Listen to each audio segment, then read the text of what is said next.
জন্য আমি তোমাদেরকে একটা ব্যবসার কথা বলবো, সেই ব্যবসার মধ্যে পুঁজি কয়টা বলুন তো? আলহামদুলিল্লাহ, আপনাদের মনে আছে। সেই তিনটি পুঁজি কি কি? আল্লাহর প্রতি ঈমান, রাসূলের প্রতি ঈমান, 3 নম্বরে জিহাদ। কি জন্যে? আল্লাহ এবং রাসূলের বিধানকে প্রতিষ্ঠার জন্য জান আর মাল দিয়ে আল্লাহর পথে কি জিহাদ। গতকাল কয়টা বলেছি? একটা পুঁজির কথা গতকাল বলেছি। আজকে দ্বিতীয় পুঁজি হচ্ছে রাসূলের প্রতি ঈমান। আমি প্রথমেই আলোচনা করে নিতে চাই যে রিসালাতের দরকার কি।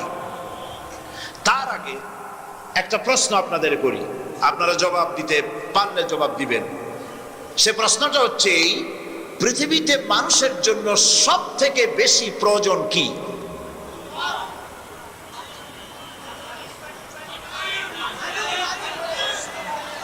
সমস্যা হয়ে গেছে জি। জবাব কেউ কেউ দিয়েছেন যার যার ইচ্ছে মতো, আর বেশিরভাগ লোক অত্যন্ত বুদ্ধিমান, সেই জন্য জবাব দেন নাই। কোনটা কইয়া কোন জ্বালা, তার থেকে চুপ করে থাকাই ভালো। সব থেকে পৃথিবীর সমস্ত মানুষের জন্য সব থেকে বেশি যে জিনিসটির প্রয়োজন, সেই প্রয়োজনের নাম হচ্ছে নবুয়ত, রিসালাত। অর্থাৎ মানুষ পৃথিবীতে আসছে, তার তো একটা দায়িত্ব আছে। মানুষ তো পশু নয়, মানুষ হচ্ছে সৃষ্টির সেরা। সে পৃথিবীতে কিভাবে দায়িত্ব পালন করবে, কিভাবে দুনিয়ায় চলাফেরা করবে, আর কিভাবে তার স্রষ্টাকে খুশি করবে, এই জন্য তার নিজের পরিচয় জানার জন্য, আল্লাহর পরিচয় জানার জন্য, এবং আল্লাহর নৈকট্য অর্জনের জন্য, দুনিয়ায় শান্তি পাওয়ার জন্য, পরকালে জাহান্নাম থেকে মুক্তি লাভ করার জন্য সব থেকে বেশি জরুরত যেটা, সেটার নাম হচ্ছে নবুয়ত। সেটার নাম বলুন, নবুয়ত। এই নবুয়তের ইঙ্গিত আল্লাহ পাক সূরা আন-নাহলের ভিতরে এভাবে বলেছেন, وعلى الله قصد السبيل ومنها جائر ولو شاء لهداكم أجمعين وعلى الله قصد السبيل।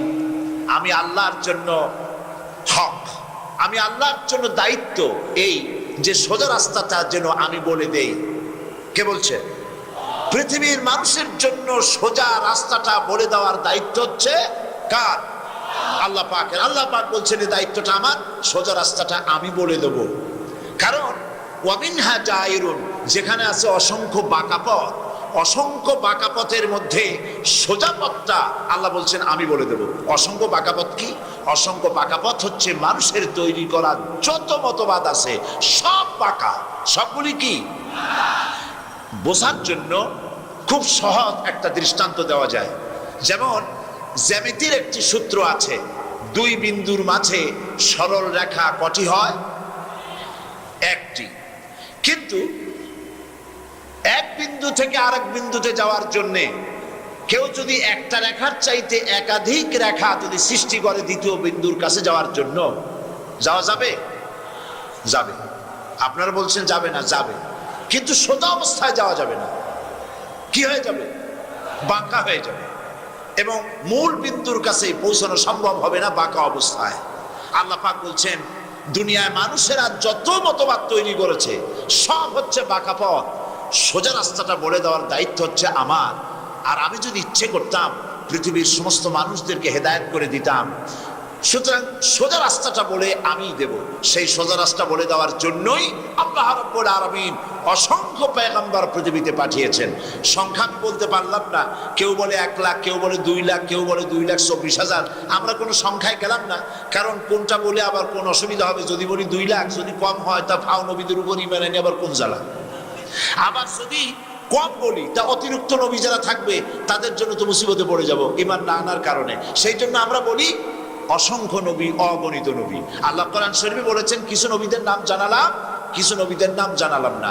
অসংখ্য নবী আল্লাহ রাব্বুল আলামিন পৃথিবীতে পাঠিয়েছেন, এবং সমস্ত নবীদেরকে আল্লাহ নিজে বানিয়েছেন। নবী বানাইছেন কে? আল্লাহ পাক। দেখুন, মানুষের জন্য নবুয়ত দরকার, রিসালাত দরকার। কারণ হচ্ছে এই পৃথিবীর সমস্ত প্রাণীদের জন্যে, সমস্ত প্রাণীর আত্মরক্ষামূলক হাতিয়ার আছে। কিন্তু মানুষের কাছে নাই। কিরকম? গরু আত্মরক্ষার জন্য দুটি শিং পেয়েছে, মানুষের কি তা আছে? আছে। মৌমাছি আত্মরক্ষার জন্য হুল পেয়েছে, হাতি আত্মরক্ষার জন্য শুঁড় পেয়েছে। সমস্ত প্রাণীর আত্মরক্ষার এক একটা হাতিয়ার আছে, কিন্তু মানুষের আত্মরক্ষার জন্য নিজের কাছে কিছুই নেই। যদি আত্মরক্ষা করতে হয় বন্দুকের আশ্রয় নিতে হবে, লাঠির আশ্রয় নিতে হবে, নিজের কাছে কিছু নাই। কুত্তায় কামড়াইলে পরে মানুষ কুত্তারে কামড়াইতে পারে না। এমনকি অন্যান্য প্রাণী যেভাবে দেখে মানুষ সেভাবে দেখেও না।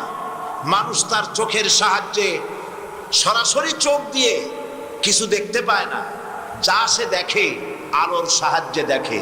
আলো না হলে মানুষ দেখতেও পায় না। আমার এ কথা কি ঠিক? যেমন অন্ধকার অমাবস্যার রাতে মানুষ কিন্তু নিজেকেও নিজে দেখে না, একথা ঠিক কিনা? ঘন কুয়াশার ভিতরে মানুষ নিজেকে নিজে দেখে না, সামনে এক হাতের মধ্যে কি আছে দেখে না। তাহলে মানুষ দেখার ব্যাপারেও অত্যন্ত দুর্বল। এক্ষেত্রে পশুরা কিন্তু দুর্বল নয়। আপনার বাড়িতে পাতিশ্রীগণ গভীর রাত্রে ঢুকে বাড়িওয়ালার কাছে বলে না, বাড়িওয়ালা আপনার টর্চটা কোথায় দেন, আপনার মুরগির ফার্মটা কোথায় আছে, আমি একটু কিছু মুরগি চুরি করে নিয়ে যাই। পাতিশিয়াল কারো কাছে টর্চ চায় না। বিড়ালটিও ঘরের মধ্যে ঢুকে গৃহকর্ত্রীকে বলে না যে আপনার লাইটটা একটু দেন অথবা সুইচটা অন করেন, আমি একটু কই মাছ ভাজা খাইয়ে যাই। তার মানে হচ্ছে বাঘ হোক, কুকুর হোক, সাপ হোক আর গরু হোক, যে কোনো প্রাণী দিনেও যেমন দেখে রাতেও তেমন দেখে। মানুষেরা আলোর সাহায্য ছাড়া দেখতেও পারে না। এই দুর্বলতা, মানুষের এই দুর্বলতা সব থেকে কে বেশি জানে? আল্লাহ। কে বেশি জানেন? সেই জন্য মানুষ যেন তার যে দেখার শক্তি নাই, আলো ছাড়া দেখতে পারে না, সেজন্য চালাক চতুর দুরভিসন্ধি পূর্ণ এক শ্রেণীর লোকদের তৈরি করা মানব রচিত মতবাদের খানায় খন্দে পড়ে সে যেন হারিয়ে না যায়। এই জন্য আল্লাহ রাব্বুল আলামিন তার চলার জন্য, তার দুনিয়ায় শান্তির জন্য আর আখিরাতে মুক্তির জন্য আল্লাহ পাক নিজেই আলোর ব্যবস্থা করেছেন। সে আলোটা কি? সে আলো সূর্য নয়, সে আলো চন্দ্র নয়। আল্লাহ রাব্বুল আলামিন বলেন আলোটা কি? শোনো, قد جاءكم من الله نور وكتاب مبين।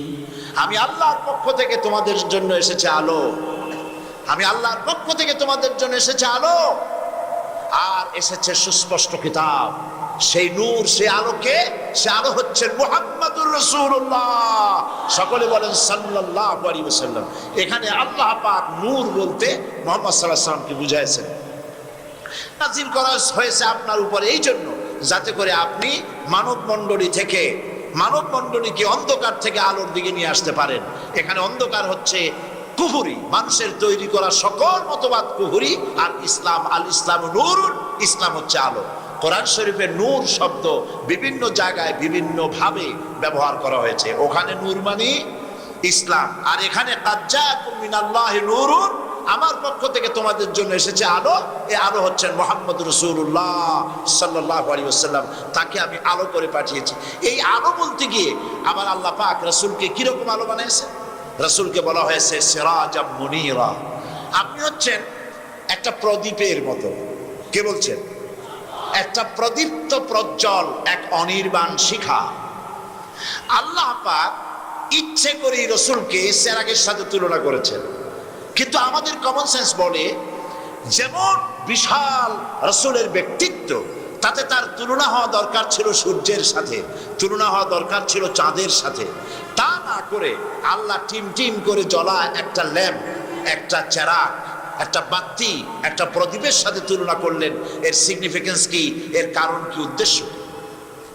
উদ্দেশ্য হচ্ছে সূর্য যত বিশাল হোক এবং তার আলো যত প্রখর হোক, সেই আলো পৃথিবীতে যতই ছড়িয়ে পড়ুক, সূর্য যদি কিয়ামত পর্যন্ত প্রচেষ্টা চালায়, নতুন আরেকটি ছোট্ট সূর্যেরও জন্ম দিতে পারবে না।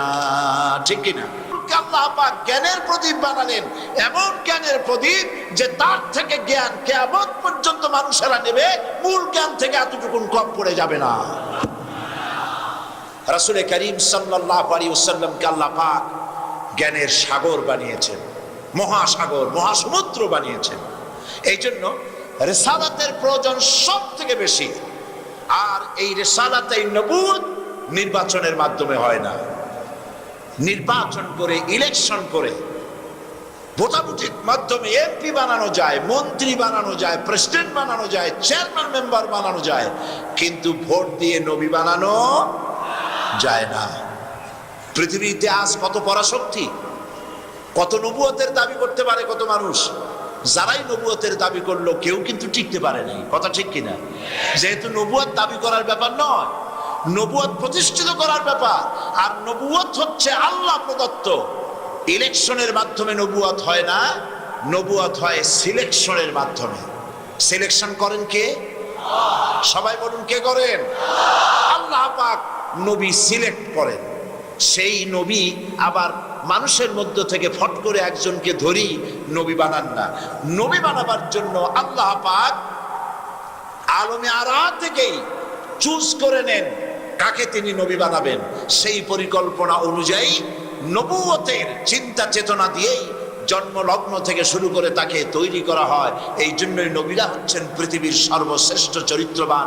তাদের থেকে শ্রেষ্ঠ চরিত্রবান মানুষ পৃথিবীতে আর নাই। সুবহানাল্লাহ। এখন এই নবুয়তের দরকার কেন, সেই কথাটা একটু বলে নিই। নবুয়তের দরকার কেন? কারণ হচ্ছে পৃথিবীর মানব মণ্ডলীকে, মানুষ তো পশু নয়, আগেই বলেছি, ম্যান ইজ সোশ্যাল অ্যানিমেল। মানুষ হচ্ছে একটা সামাজিক জীব। তার ব্যক্তি আছে, পরিবার আছে, সমাজ আছে, রাষ্ট্র আছে, তার অর্থনীতি আছে, তার পারিবারিক নীতি আছে, তার যুদ্ধ নীতি আছে, পররাষ্ট্র নীতি আছে, চুক্তি নীতি আছে, সন্ধি নীতি আছে। পৃথিবী নিয়ে তাকে বাঁচতে হয়। সুতরাং এই পৃথিবীর মানুষগুলিকে পথ দেখাবার জন্য দুই শ্রেণীর লোক কাজ করেছে। বলুন তো কয় শ্রেণী? এক শ্রেণী হচ্ছে দার্শনিক, রাজনৈতিক নেতা, কবি, সাহিত্যিক। এরাও মানুষকে, চিন্তাবিদরা, রাজনীতিবিদরা, দার্শনিকরা মানুষকে সঠিক পথে পরিচালিত করার জন্য, তাদের দুঃখ দুর্দশা দূর করার জন্য হাজারো প্রচেষ্টা করেছে। এ হলো এক শ্রেণী। আর এক শ্রেণী হচ্ছে আম্বিয়া আলাইহিমুস সালাম, নবীরা, আদম আলাইহিস সালাম থেকে শুরু করে মুহাম্মদ সাল্লাল্লাহু আলাইহি ওয়াসাল্লাম পর্যন্ত। এরা হলেন নবী, ওরা হলো দার্শনিক এবং রাজনীতিবিদ। এখন এই দুই শ্রেণী মানুষের জন্য, মানুষের কল্যাণের জন্য চেষ্টা করেছে, জেল খেটেছে, জরিমানা দিয়েছে, ফাঁসির মঞ্চে চড়েছে, বই লিখেছে, মেধা, চিন্তা, প্রজ্ঞা সবকিছু এই রাস্তায় তারা স্যাক্রিফাইস করেছেন। এখন প্রশ্ন হলো, আমরা কোন শ্রেণীর পথ ধরবো? দার্শনিক, রাজনীতিবিদ তাদের পথ, না নবীদের পথ? আচ্ছা, নবীদের পথ ধরবো কেন, আর দার্শনিকদের পথ ধরবো না কেন, তাও তো জানা উচিত। দার্শনিকদের পথ ধরবো না এই কারণে, যেহেতু তাদের কথার কোনো মিল নাই। এক একজন এক এক কথা বলেছেন। যেমন আলফ্রয়েড, তিনি বলেছেন মানুষ হচ্ছে সেক্স সর্বস্ব জীব। তার সেক্স সমস্যার সমাধান করে দিলে তার সমস্ত সমস্যার সমাধান হয়ে যাবে। কার্ল মার্কস বললেন মানুষ হচ্ছে পেট সর্বস্ব জীব, তার পেট সমস্যার সমাধান করে দিলেই সমস্ত সমস্যার সমাধান হয়ে যাবে। ডারউইন এসে বললেন তোমাদের কারো কথা ঠিক না, মানুষ সেক্স সর্বস্ব জীব নয়, মানুষ পেট সর্বস্ব জীব নয়, মানুষ মানুষই না। বলে মানুষ কি? বলে মানুষ হলো বান্দর।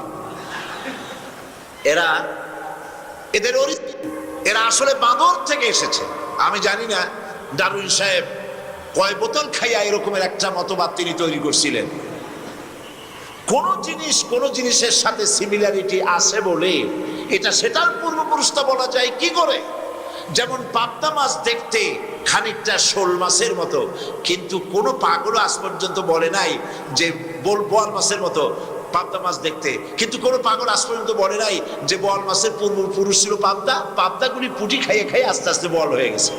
কোন পাগলে বলে কথা? সুতরাং কোন পাগলে তাকে পাইছিল আল্লাহ পাক ভালো জানে। আমি এই জন্য বললাম এই কথাগুলি, যে এদের কথার সাথে কারো কথার কোনো মিল নাই, কারণ এদের কাছে জিবরাইল আসে নাই। এরা নিজস্ব মন মস্তিষ্ক প্রসূত জ্ঞান দিয়ে কথা বলেছেন। আর মানুষ কথা বলে তার বুদ্ধি দিয়ে, তার জ্ঞান দিয়ে, জ্ঞান তার মস্তিষ্কের মধ্যে থাকে জ্ঞান, এখান থেকে তার মুখের থেকে কথাগুলি বের হয়, হাতের কলম দিয়ে তা লিপিবদ্ধ হয়, জ্ঞানের জায়গা হচ্ছে তার মাথায়। এখন লক্ষ্য করুন, কার্ল মার্কস চিন্তা করেছে পেটের কথা, এখন পেটের মধ্যে যা আছে কার্ল মার্কসেরটা উঠছে কোথায়? মাথার উপরে উঠেছে। ডারউইন চিন্তা করেছে, আলফ্রেড চিন্তা করেছে সেক্সের কথা, এখন সেক্স জাতীয় যন্ত্রপাতি উঠছে তার মাথার উপরে। ডারউইন চিন্তা করেছে বান্দরামির কথা, বান্দরামি উঠছে গিয়ে তার মাথার উপরে। ফলে ব্রেনটা চাপা পড়ে গেছে। আপনারা জানেন ব্রেন চাপা পড়লে কি হয়? চিংড়ি মাছের কাছ থেকে শিক্ষা গ্রহণ করা যায়। চিংড়ি মাছ তার পায়খানা কোথায় থাকে বলুন তো? মাথার উপরে থাকে। মানে চিংড়ি মাছের পায়খানা থাকে তার ব্রেনের উপরে, মগজের উপরে পায়খানার থলিটা দিয়ে ব্রেনটা চাপা পড়ে থাকে। ফলে এই চিংড়ি মাছ পানিতে বা ডাঙ্গায় সামনে যা দৌড়াইতে পারে তার থেকে পিছনে ছুটতে পারে বেশি। এই কারণে চিন্তাবিদ দার্শনিকদের মাথা দিয়া যা চিন্তা করেছে ওগুলি চাপা পড়ার কারণে যা চিন্তা করেছে তা পৃথিবীর মানুষের জন্য অগ্রগতি বা প্রগতির কারণ না হয়ে বিশ্ববাসীর জন্য তার দুর্গতির কারণ হয়ে দাঁড়িয়েছে। এজন্য আমার আল্লাহ পাক কি বলছেন? আমার আল্লাহ রাব্বুল আলামিন বলেন, লা তা'মাল আবসার ওয়ালাকিন তা'মাল কুলুবুল্লাতী ফিস সুদূর। আল্লাহ পাক বলেন, এদের বাইরের চোখ নষ্ট হয়ে যায় নাই, এদের ভেতরের অন্তর্দৃষ্টি তাদের নষ্ট হয়ে গেছে। তারা মানুষকে বাঁদর দেখেছে, মানুষকে সেক্স সর্বস্ব হিসেবে দেখেছে, মানুষকে পেট সর্বস্ব দেখেছে। কারণ হচ্ছে তাদের বাইরের চোখ ঠিক আছে, ভেতরের চোখটা নষ্ট হয়ে গেছে। ভিতরেও চোখ আছে, আছে না? যারা জবাব দিলেন না তাদের নাই। ভেতরে চোখ আছে কিনা? ওই চোখটা কিসের চোখ? জ্ঞানের চোখ। যেমন কোন অ্যাডভোকেট সাহেবের কাছে অথবা কোন মুরব্বীর কাছে যিনি বুদ্ধি দিতে পারেন, এমন কোন বুদ্ধিওয়ালা জ্ঞানী লোকের কাছে একজন এসে বলছে, চাচা খুব বিপদে পড়েছে, কি এই রকমের একটা কাজ হয়ে গেছে। সে তখন বলতে থাকে সব শুনে, ভাই আমি তো এখন রীতিমতো চতুর্দিকে অন্ধকার দেখতেছি। দিনের বেলা বলতেছে, কিন্তু এই যে চতুর্দিকে অন্ধকার দেখে, কিসের অন্ধকার দেখে বলতে পারেন? তার জ্ঞানের সামনে একটা ব্যারিকেড পড়ে গেছে, তার জ্ঞানের দৌরত্ব শেষ, দেখতে পাচ্ছে না। তাহলে বোঝা যাচ্ছে ভেতরে একটা চোখ আছে। আল্লাহ বলেন বাইরের চোখ ঠিক আছে, ভিতরের চোখ নষ্ট হয়ে গেছে। নবীদেরকে আমি পৃথিবীতে পাঠাইছি এই চোখগুলিকে অপারেশন করার জন্য, যাতে করে বাইরের চোখগুলি, জ্ঞানের চোখগুলি উন্মেষ ঘটে যায়, পৃথিবীকে বুঝতে পারে, মানুষকে তারা বুঝতে পারে। এখন নবীদের কথা মানবো কেন? নবীদের কথা মানবো এই কারণে, যেহেতু নবীরা যা বলেছেন নিজেদের কথা তারা কেউ বলেন নাই, যা বলেছেন আল্লাহর কথা বলেছেন। এটা ঠিক কিনা? কিভাবে বুঝলেন? ঠিক বুঝলাম এইভাবে, আদম আলাইহিস সালাম যা বলেছেন নূহ আলাইহিস সালাম তার উল্টা বলেন নাই। নূহ আলাইহিস সালাম যা বলেছেন ইব্রাহিম আলাইহিস সালাম তার ব্যতিক্রম ধর্মী কোনো কথা বলেন নাই। মুহাম্মদ সাল্লাল্লাহু আলাইহি ওয়াসাল্লাম তার থেকে উল্টা কোনো কথা বলেন নাই। এমন কি হয়েছে, একজন নবী বলেছেন আল্লাহ আছেন, আর একজন বলেছেন আল্লাহ একাধিক হতে পারে, নাউজুবিল্লাহ। বলেছেন কেউ? একজন বলেছেন পরকাল আছে, আর একজন বলেছে নাও থাকতে পারে, এ ব্যাপারে সন্দেহ আছে, বলেছে কেউ?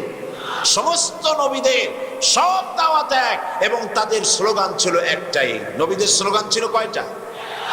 দুনিয়ার সমস্ত নবীরা একই স্লোগান দিয়েছেন। আদম আলাইহিস সালাম থেকে শুরু করে আখিরি জামানার পয়গম্বর পর্যন্ত দুনিয়ার সব নবীরা একটাই স্লোগান দিয়েছেন, লা ইলাহা ইল্লাল্লাহ। সবাই বলেন লা ইলাহা ইল্লাল্লাহ, লা ইলাহা ইল্লাল্লাহ,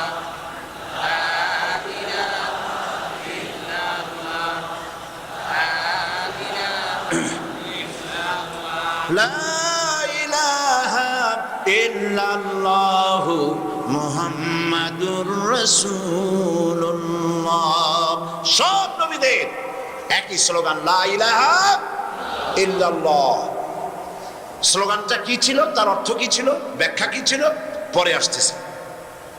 নবী আল্লাহ পাক পৃথিবীতে পাঠান, এবং পৃথিবীর সর্বশ্রেষ্ঠ সন্তান হচ্ছেন আল্লাহর নবীরা। তাদের থেকে চরিত্রবান, তাদের থেকে শ্রেষ্ঠ পৃথিবীতে আর কেউ হতে পারে না। সৌভাগ্যজনক, আমাদের জন্য সৌভাগ্য, আমরা এমন এক নবীর উম্মত যিনি হচ্ছেন বিশ্ব নবী। তিনি কি নবী? বিশ্ব নবী। আল্লাহ রাব্বুল আলামিন কোরআন শরীফের ভিতরে বলছেন, কুল ইয়া আইয়ুহান নাসু ইন্নী রাসূলুল্লাহি ইলাইকুম জামিআ।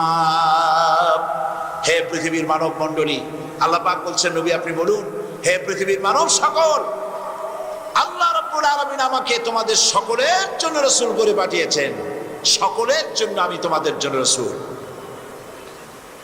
শুধু মক্কা শরীফের ওই লোকগুলির জন্য নয়, আরবি ভাষাভাষী লোকদের জন্য নয়, শুধু সাদা মানুষের জন্য নয়, গোটা বিশ্বের সকল মানুষের জন্য, সকল সৃষ্টির জন্য আল্লাহ পাক মুহাম্মদ সাল্লাল্লাহু আলাইহি ওয়াসাল্লামকে নবী করে পাঠিয়েছেন, মানুষ এবং জিন জাতির জন্য। আমরা বলি আলহামদুলিল্লাহ।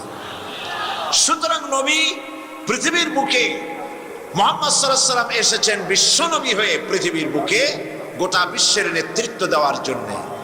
আর বিশ্ব নবী হওয়ার জন্য তার ভেতরে কতগুলি কোয়ালিটি থাকতে হবে। বিশ্ব নেতৃত্ব দেওয়ার জন্য কতগুলি কোয়ালিটি তার মধ্যে থাকতে হবে।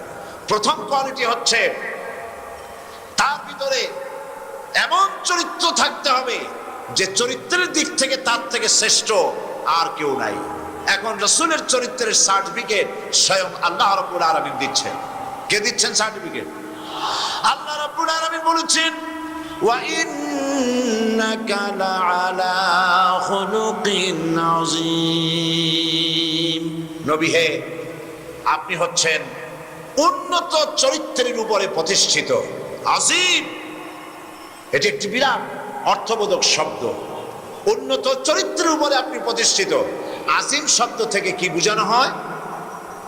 আরবিতে খুব চওড়া, এই জিনিসটাকে বলা হয় আরিদ। এত চওড়া যে চওড়াটাকে চওড়া বোঝাবার জন্য আরবিতে আমিক বলা হয়, এবং গভীরতাকে বোঝাবার জন্য আরবিতে বলা হয় আমিক। কিন্তু যেই প্রশস্ততা মাপার কোনো যন্ত্র নাই, যে গভীরতা মাপার কোনো যন্ত্র নাই, সেটাকে আরবিতে বলা হয় আযীম। আল্লাহ পাক বলছেন, হে নবী আপনার চরিত্র হচ্ছে আযীম। এই চরিত্র এত বিশাল, এত মহৎ, যা মাপার মতো কোনো যন্ত্র পৃথিবীতে আবিষ্কার হয় নাই। সুবহানাল্লাহ। এ হচ্ছে মুহাম্মদ রাসূলুল্লাহ সাল্লাল্লাহু আলাইহি ওয়াসাল্লাম। চরিত্রের দিক থেকে সকল বিচারে তিনি উন্নত। সারা জীবনে তিনি কাউকে ধমক দেননি, কাউকে চোখ মোটা করে তাকান নাই, ধমকান নাই। হযরত আনাস রাদিয়াল্লাহু তাআলা আনহু তিনি বলছেন, হযরত আনাস বলেন 10টি বছর পর্যন্ত মুহাম্মদ রাসূলুল্লাহ সাল্লাল্লাহু আলাইহি ওয়াসাল্লামের খেদমতে ছিলাম। 10 বছরের ভিতরে একটা দিনের জন্য আল্লাহর নবী আমাকে ধমকের সুরে বলেন নাই, আনাস এটা কেন করেছো, অথবা এটা কেন করো নাই। একটা ধমক আমাকে দেননি। রাসূল করিম সাল্লাল্লাহু আলাইহি ওয়াসাল্লাম জ্ঞানের দিক থেকে, প্রজ্ঞার দিক থেকে, মেধার দিক থেকে, মননশীলতার দিক থেকে, চরিত্রের দিক থেকে, সকল দিক থেকে আল্লাহ রাব্বুল আলামিন তাকে পৃথিবীর শ্রেষ্ঠ বানিয়েছিলেন। এবং আমাদেরকে কথাও জানতে হবে, মুহাম্মদ সাল্লাল্লাহু আলাইহি ওয়াসাল্লাম মানুষ ছিলেন। কি ছিলেন বলুন তো? মানুষ। অনেক লোক আছে যারা মুহাম্মদ সাল্লাল্লাহু আলাইহি ওয়াসাল্লামকে মানুষ বলতে চায় না। তো মানুষ যদি না হন, তাহলে উনি জিন হলে কি মর্যাদা বাড়বে? বলেন, জিন হলে কি মর্যাদা বাড়বে? তিনি যদি ফেরেশতা হন, তাহলে মর্যাদা কি বাড়বে? মানুষেরই মর্যাদা। আল্লাহ পাক কোরআন শরীফে বলে দিয়েছেন, যত নবী পাঠিয়েছি সমস্ত নবীরা মানুষ ছিলেন। আর মুহাম্মদ সাল্লাল্লাহু আলাইহি ওয়াসাল্লামকে বলেছেন আল্লাহ পাক, আপনি নিজের ব্যাপারে মানুষের সামনে বিষয়টা এভাবে পরিষ্কার করেন, কুল ইন্নামা আনা বাশারুম মিসলুকুম ইউহা ইলাইয়া আন্নামা ইলাহুকুম ইলাহুম ওয়াহিদ। আল্লাহ পাক বলেন, নবী আপনি বলে দেন, আমি তোমাদের মতোই মানুষ, আমি তোমাদের মতোই মানুষ। আমার কাছে ওহী আসে, তোমাদের কাছে ওহী আসে না। আর তোমাদের আমার ইলাহ হচ্ছেন এক, ইলাহ হচ্ছেন এক। আমি তোমাদের মতোই মানুষ। কে শিখাচ্ছেন কথা? আল্লাহ। আল্লাহ পাক শিখাচ্ছেন আমি তোমাদের মতোই মানুষ। তার অর্থ এই নয়, ব্যাখ্যাটা বুঝে নিন, মুহাম্মদ সাল্লাল্লাহু আলাইহি ওয়াসাল্লাম আমাদের মতো মানুষ, তার অর্থ এই নয় যে আমাদের মতো সাধারণ মানুষ। মুহাম্মদ সাল্লাল্লাহু আলাইহি ওয়াসাল্লাম মানুষ, তবে অসাধারণ মানুষ। মুহাম্মদ সাল্লাল্লাহু আলাইহি ওয়াসাল্লাম তিনি মানব, তবে তিনি মহামানব। আমরা সাধারণ মানুষ। সাধারণ মানুষ মিথ্যা বলতে পারে, ষড়যন্ত্র করতে পারে, প্রবঞ্চনা করতে পারে, সব পারে, কিন্তু আল্লাহর নবীরা তা পারেন না। আল্লাহ তাদেরকে দেয়া করান না। আল্লাহ পাক নিজেই নবীদেরকে হেফাজত করেন। সুবহানাল্লাহ। সুতরাং এইভাবে বিষয়টা বুঝতে পারেন যে রাস্তা বানানো হয় পাথর দিয়ে, এক একটা বড় বড় পাথর, এক একটা পাথরের দাম 2 টাকা 5 টাকা, বা এক নৌকা ভর্তি পাথর 100 টাকায় বিক্রি হয়, বড় বড় পাথর। কিন্তু জুয়েলারির দোকানে, স্বর্ণের দোকানে ছোট্ট ছোট্ট বক্সের ভিতরে ছোট ছোট পাথর থাকে। রাস্তা বানানো পাথর আর ওই পাথর কি এক? লুলু, মারজান, ইয়াকুত, জবরজাত, এই যে পাথরগুলি, এই পাথরগুলি আর রাস্তা বানানো পাথর এক নয়। এর বিশাল এক ট্রাক পাথরের দাম 100 টাকা, আর স্বর্ণের দোকানের বাক্সের ভিতরে যে পাথর আছে এক একটা তোলা 50,000 টাকা পর্যন্ত হতে পারে, তারও বেশি হতে পারে। তাহলে দুই পাথর তো এক নয়। রাসূলও মানুষ, আমরাও মানুষ। ব্যবধান হচ্ছে, পার্থক্য হচ্ছে, ডিফারেন্স হচ্ছে গালফ অফ ডিফারেন্স, আকাশ এবং জমিন, তার থেকেও পার্থক্য। মানুষ কোন হিসাবে? মানুষ এই হিসাবে, আমরা যেভাবে মায়ের পেট থেকে আসছি, নবীরা মায়ের পেট থেকে ঠিক এইভাবেই এসেছেন। আকীদা পরিষ্কার করে নিন। আমরা বিবাহ শাদী করি, বাচ্চা হয়, নবীরাও বিয়ে শাদী করেছেন, বাচ্চা হয়েছে। আমরা বাজার ঘাট করি, নবীরাও বাজার ঘাট করে। আমরা খাই দাই, নবীরাও খায়। এই জন্য কাফেররা বিশ্বাস করতে পারে নাই বলে কাফেররা বলেছে মালে হাজার রাসূল, এটা কি ধরনের রাসূল যে আমাদের মতো ভাত খায়, আমাদের মতো বাজারে যায়। সুতরাং এগুলি হচ্ছে কুফরি চিন্তা। তিনি মানুষ এইভাবে, দুঃখ হলে তিনি কাঁদতেন, সুখ হলে তিনি হাসতেন, আনন্দের অনুভূতি, দুঃখের অনুভূতি, খাওয়া, ঘুমানো সব তার ছিল। এই দিক থেকে তিনি মানুষ, কিন্তু চারিত্রিক দিক থেকে, মন এবং মননশীলতার দিক থেকে, সকল দিক থেকেই তিনি অসাধারণ মানুষ ছিলেন। একথা বিশ্বাস করে নিতে হবে। রাসূল করিম সাল্লাল্লাহু আলাইহি ওয়াসাল্লামকে আল্লাহ রাব্বুল আলামিন পৃথিবীতে পাঠালেন। সমস্ত নবী পৃথিবীতে এসেছেন একটাই দাওয়াত নিয়ে। সেই দাওয়াতটা কি? লা ইলাহা ইল্লাল্লাহু মুহাম্মাদুর রাসূলুল্লাহ। সব নবীরা বলেছেন লা ইলাহা ইল্লাল্লাহ। এই ইব্রাহিম আলাইহিস সালাম মসজিদে বসে আল্লাহ বিল্লাহ করবেন, আর নমরুদ রাজনীতি করবে, রাষ্ট্র চালাবে। মুহাম্মদ সাল্লাল্লাহু আলাইহি ওয়াসাল্লাম তার উম্মত নিয়ে মসজিদে আল্লাহ বিল্লাহ করবেন, আর আবু জাহাল, আবু লাহাব, উতবা, সাইবা ওরা রাজনীতি, অর্থনীতি, সমাজনীতি সব তারা চালাবে, আর ওরা মসজিদে বসে থাকবেন। এই জন্য আল্লাহ পাক নবীদেরকে দুনিয়ায় পাঠান নাই। দেখেন না সূরা ফাতহ, এই সূরার মধ্যে আল্লাহ পাক বলছেন হুয়াল্লাযী আরসালা রাসূলাহু বিল হুদা ওয়া দীনিল হক লিইয়ুযহিরাহু আলাদ-দীনি কুল্লিহি ওয়া কাফা বিল্লাহি শাহীদা। আল্লাহ পাক বলেন আমি আমার রাসূলকে দ্বীন হক, সত্যের বিধান সহকারে পৃথিবীতে পাঠিয়েছি, যাতে করে তিনি লিইয়ুযহিরাহু আলাদ-দীনি কুল্লিহি, যাতে করে তিনি মানব রচিত সকল মতবাদের উপর ইসলামকে বিজয়ী করে দেন। এই জন্য নবী পাঠিয়েছি। মানুষের তৈরি করা সকল আইন ও কানুনের উপরে ইসলামকে বিজয়ী করে দেবেন, এজন্য পাঠিয়েছি। সব নবীরা প্রতিষ্ঠিত রাষ্ট্র শক্তির কাছে দ্বীনের দাওয়াত দিয়েছেন, দ্বীন প্রতিষ্ঠার জন্য, কোরআন প্রতিষ্ঠার জন্য, আল্লাহর বাণী প্রতিষ্ঠার জন্য, আল্লাহর আইন প্রতিষ্ঠার জন্য। মূসা আলাইহিস সালামকে আল্লাহ রাব্বুল আলামিন নবুয়ত দিলেন। গোটা জাতি কাফের, গোটা জাতি ইসলাম বিরোধী, আল্লাহ মানে না, মূর্তি পূজা করে। সেই সময় মূসা আলাইহিস সালামকে আল্লাহ পাক জাতির কাছে পাঠাইলেন না, পাঠালেন কার কাছে? ফেরাউনের কাছে। কার কাছে পাঠালেন? কারণ একটা লোক সমাজে আছে, রাষ্ট্রে আছে, এই লোকটা ভালো হইলে সব ভালো, ওই লোকটা খারাপ হলে সব খারাপ। তার খারাপ চিন্তা দিয়া সবাইকে খারাপ বানাতে এসে চেষ্টা করে। এই জন্য মুসা আলাইহিস সালামকে আল্লাহ পাক নবুয়ত দিলেন, নবুয়ত দিয়ে তাকে নির্দেশ করলেন, ইযহাব ইলা ফিরআউনা ইন্নাহু তাগা। মুসা চলে যাও ফেরাউনের কাছে, ফেরাউন সরকাশ হয়েছে, সীমা লঙ্ঘন করেছে, তার কাছে চলে যাও, দ্বীনের দাওয়াত তাকে পেশ করো। মুসা আলাইহিস সালাম চলে গেলেন। মুসা আলাইহিস সালাম ভয় পেলেন না, মুসা তো একা। কয়জন? একা। তিনি একথা ভয় পান নাই যে আল্লাহ একটা গভর্নমেন্ট সরকার চালাচ্ছে, প্রেসিডেন্টের কাছে আমার একারে দাওয়াত দিতে পাঠাও, আমার যদি মারি ফেলা দেয়, এই চিন্তা তিনি করেছেন? করেন না। তিনি শুধু একটা দোয়া করেছেন, রব্বি শরহ লি সাদরি ওয়া ইয়াসসির লি আমরি ওয়াহলুল উকদাতাম মিন লিসানি ইয়াফকাহু কওলি। রব্বি শরহ লি সাদরি, আয় আমার রব, আমার সিনাটা খুলে দাও, তুমি যা বলো আমি যেন তা বুঝতে পারি, আমার সিনা উন্মুক্ত করে দাও। ওয়া ইয়াসসির লি আমরি, আর আমার জন্য তুমি যে দায়িত্ব দিয়েছো সে দায়িত্ব পালন আমার জন্য সহজতর করে দাও। আর আমার কথায় উচ্চারণে একটু অসুবিধা হয়, আমি যা বলি তা যেন মানুষ বোঝে, আমার বর্ণনা ভঙ্গি তুমি সেভাবে করে দিও। সুবহানাল্লাহ। দোয়া কবুল হয়েছে না হয়নি? নবীর দোয়া কবুল হবে না হবে কার দোয়া?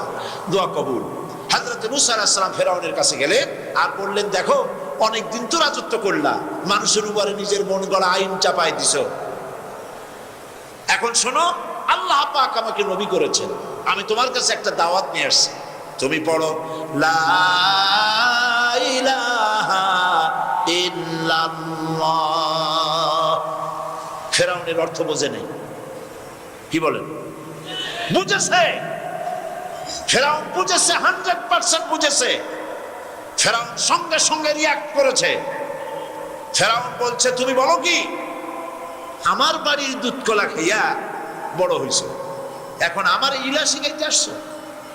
মা আলিমতু লাকুম মিন ইলাহিন গায়রি, আমি জানি না আমি ছাড়া আরো কোন ইলাহ থাকতে পারে। এখন আপনারা চিন্তা করেন ইলাহের মানে কি? আমরাও কিন্তু অনেকে বুঝি না। আমাদের এখানে যত লোক বসে আছেন, হ্যাঁ আপনারা বুঝতে পারেন, কিন্তু অনেক লোকে বোঝেন। ইলাহ মানে শুধু উপাস্য নয়, ইলাহ মানে শুধু মাবুদ নয়। ইলাহ শব্দের অর্থ হচ্ছে আইনদাতা। ইলাহ মানে মাবুদ, উপাস্য, আইনদাতা, বিধানদাতা যাকে বলা হয় তার নাম ইলাহ। এবং সে কথাই আল্লাহ পাক শিখাই দিয়েছেন, লা ইলাহা ইল্লাল্লাহ। আইন তুমি তৈরি করতে পারবে না। আইন তৈরি করার মালিক কে? মানুষ বানাইছে কে? আপনার বাড়ি বিবাহ, এই বিবাহে আপনি লক্ষ লক্ষ টাকা খরচ করে নানা ধরনের রান্না বান্না ইত্যাদি করেছেন। খুলনা থেকে একটা লোক এসে যদি বলে, ভাই সাহেব শুনলাম আপনার মেয়ের বিয়া, আমি আসলাম, এত মেহমান আপনি দাওয়াত দিয়েছেন, তরকারিতে লবণ দিতে মনে থাকে কিনা সেই জন্য আমি আসছি, লবণ নিয়ে আসছি। এই লোকটার মস্তিষ্ক সম্পর্কে সুস্থতার ধারণা করবে কেউ? মেয়ের বাপ বলবে যে তোমার কি মাথা খারাপ, স্ক্রু সব টাইট আছে না ঢিলা? লক্ষ লক্ষ টাকা খরচ করছি, আমি নুন দিয়ে বাকি ধুইছি তোমার জন্য, খুলনা থেকে এসে নুন দেবে ঢাকায়। পৃথিবীর সৃষ্টি করলেন আল্লাহ, মানুষ সৃষ্টি করেছেন আল্লাহ, আইন তৈরি করবে তোমার বাবা।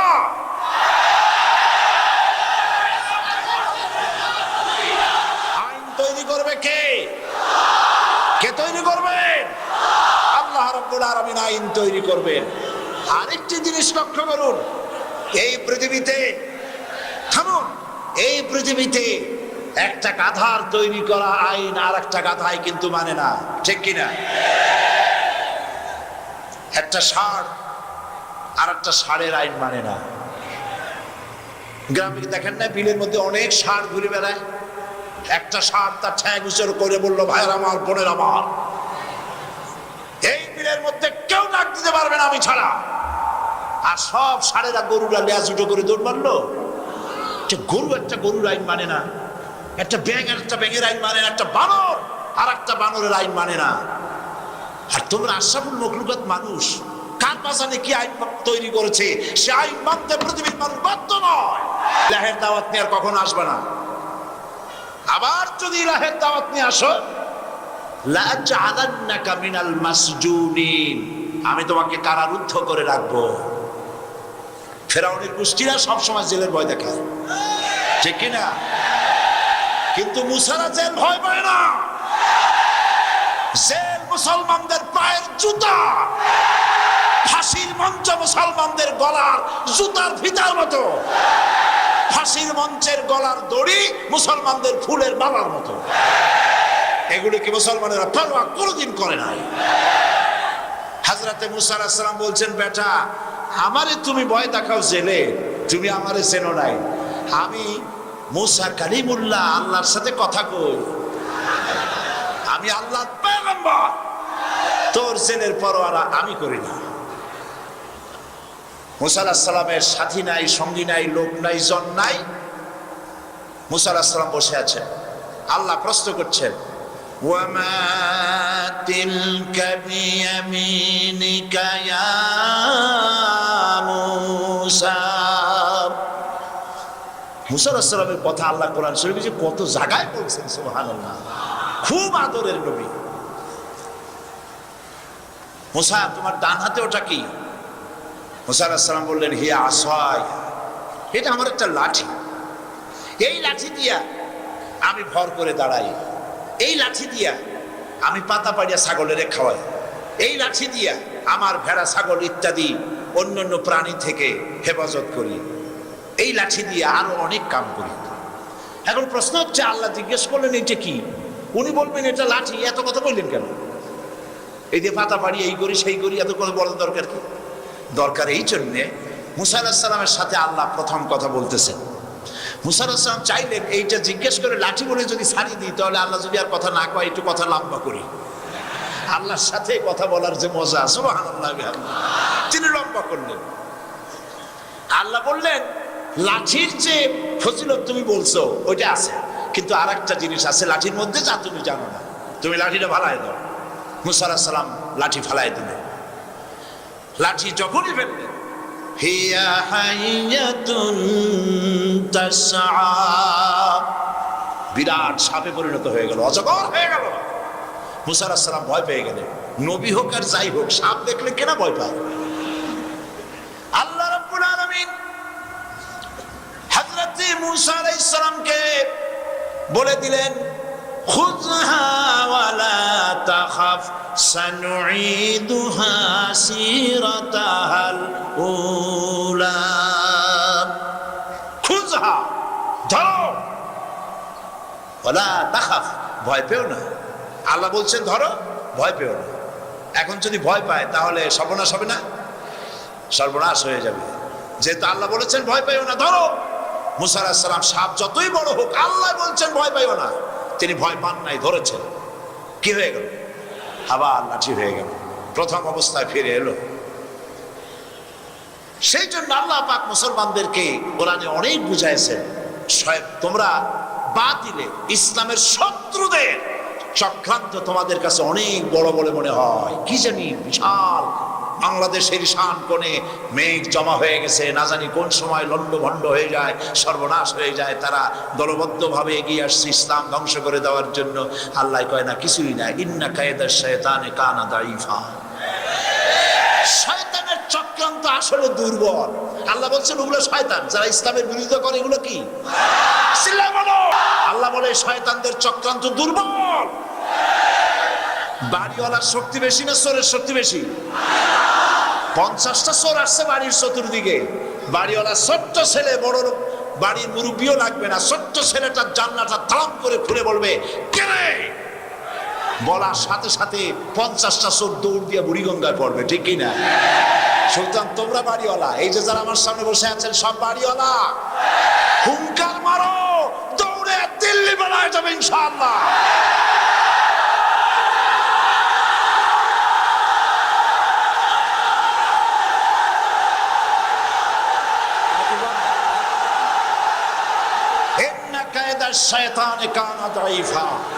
আল্লাহ পাক বলছেন শয়তানের চক্রান্ত আসলে দুর্বল।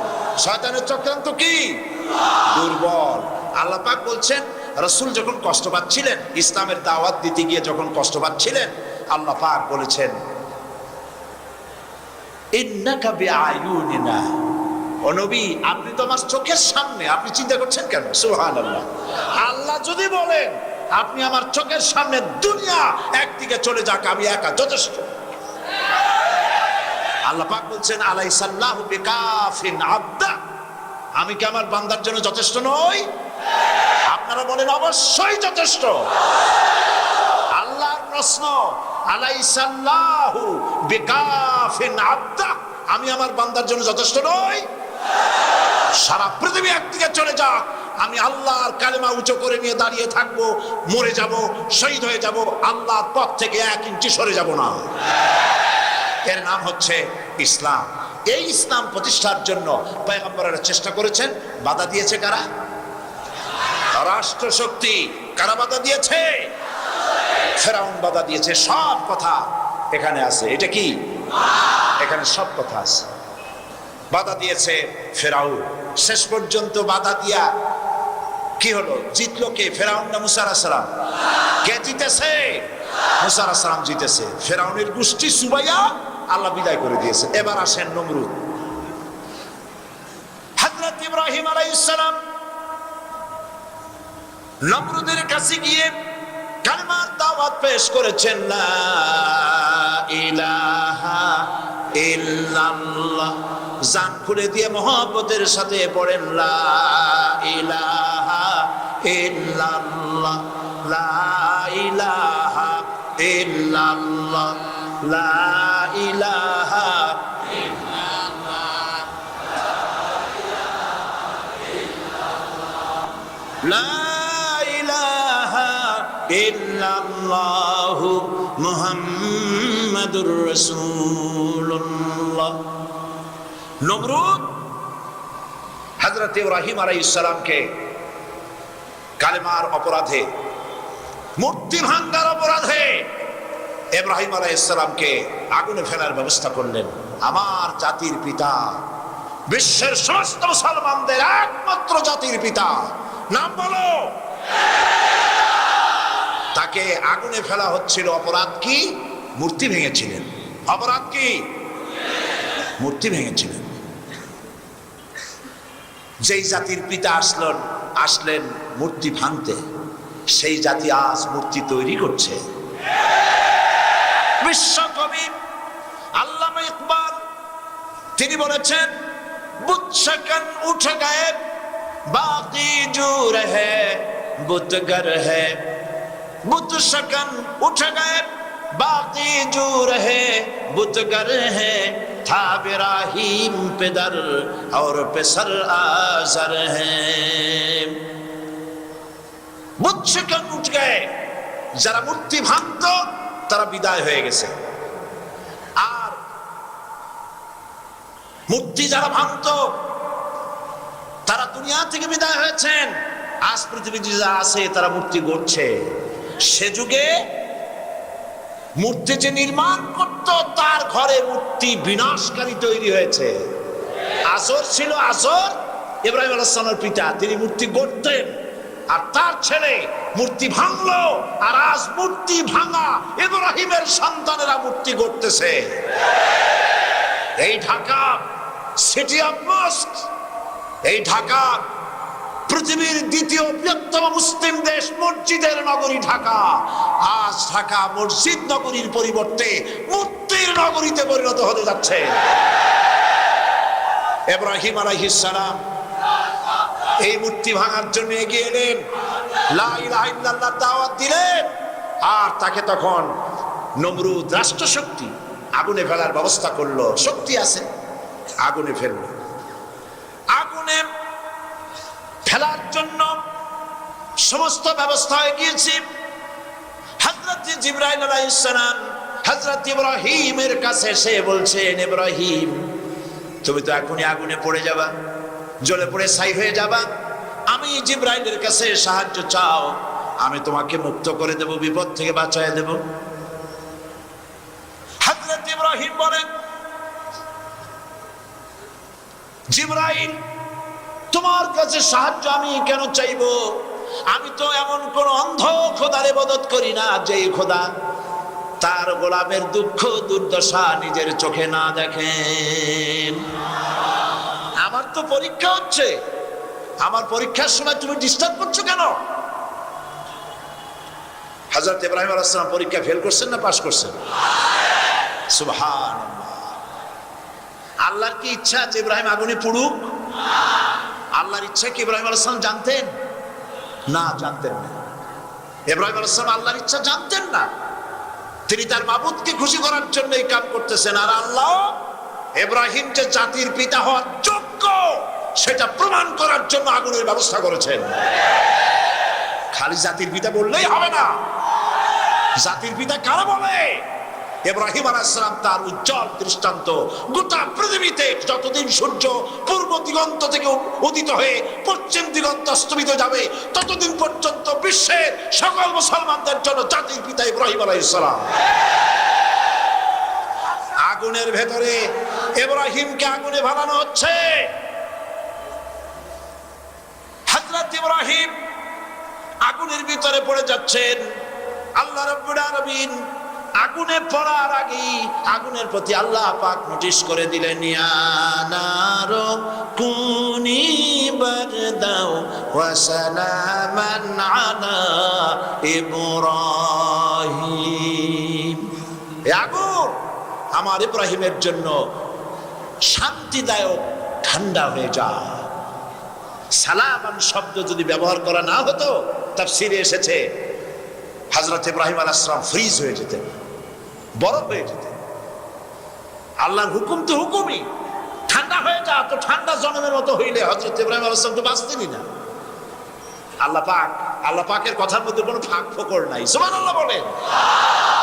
আগুন আমার ইব্রাহিমের জন্য শান্তিদায়ক ঠান্ডা হওয়া। এরকম ঠান্ডা হবে না যাতে তার কষ্ট হয়। ঠান্ডা কি সবসময় শান্তিদায়ক হয় নাকি?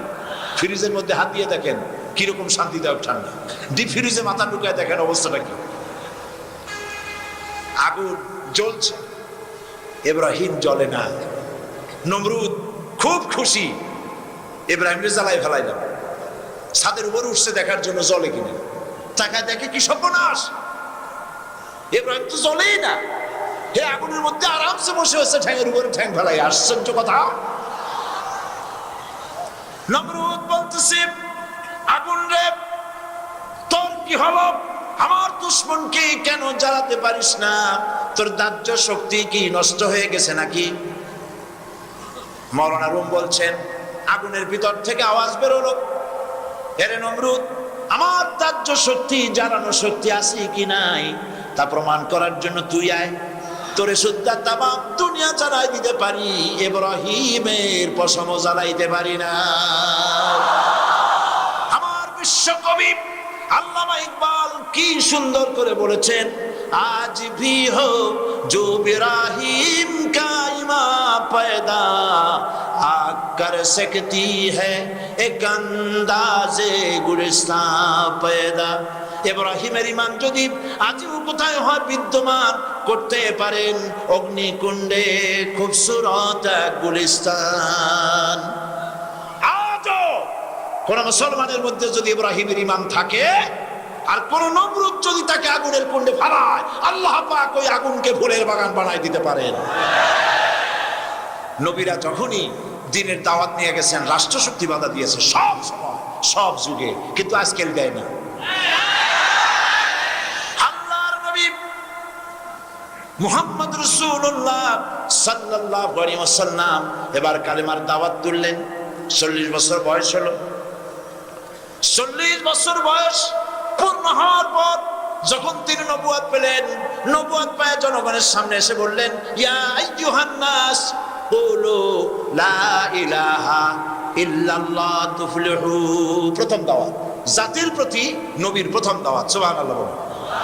ইয়া আইয়ুহান নাস, হে মানব মণ্ডলী, শোষিত নির্যাতিত মানবতা, মানুষের নির্যাতন থেকে যদি বাঁচতে চাও, মানুষের শোষণ থেকে যদি বাঁচতে চাও, দুনিয়া শান্তি পেতে চাও, আখিরাতে জাহান্নাম থেকে মুক্তি পেতে চাও, পড়ো, ঘোষণা করো, লা ইলাহা ইল্লাল্লাহু মুহাম্মাদুর রাসূলুল্লাহ।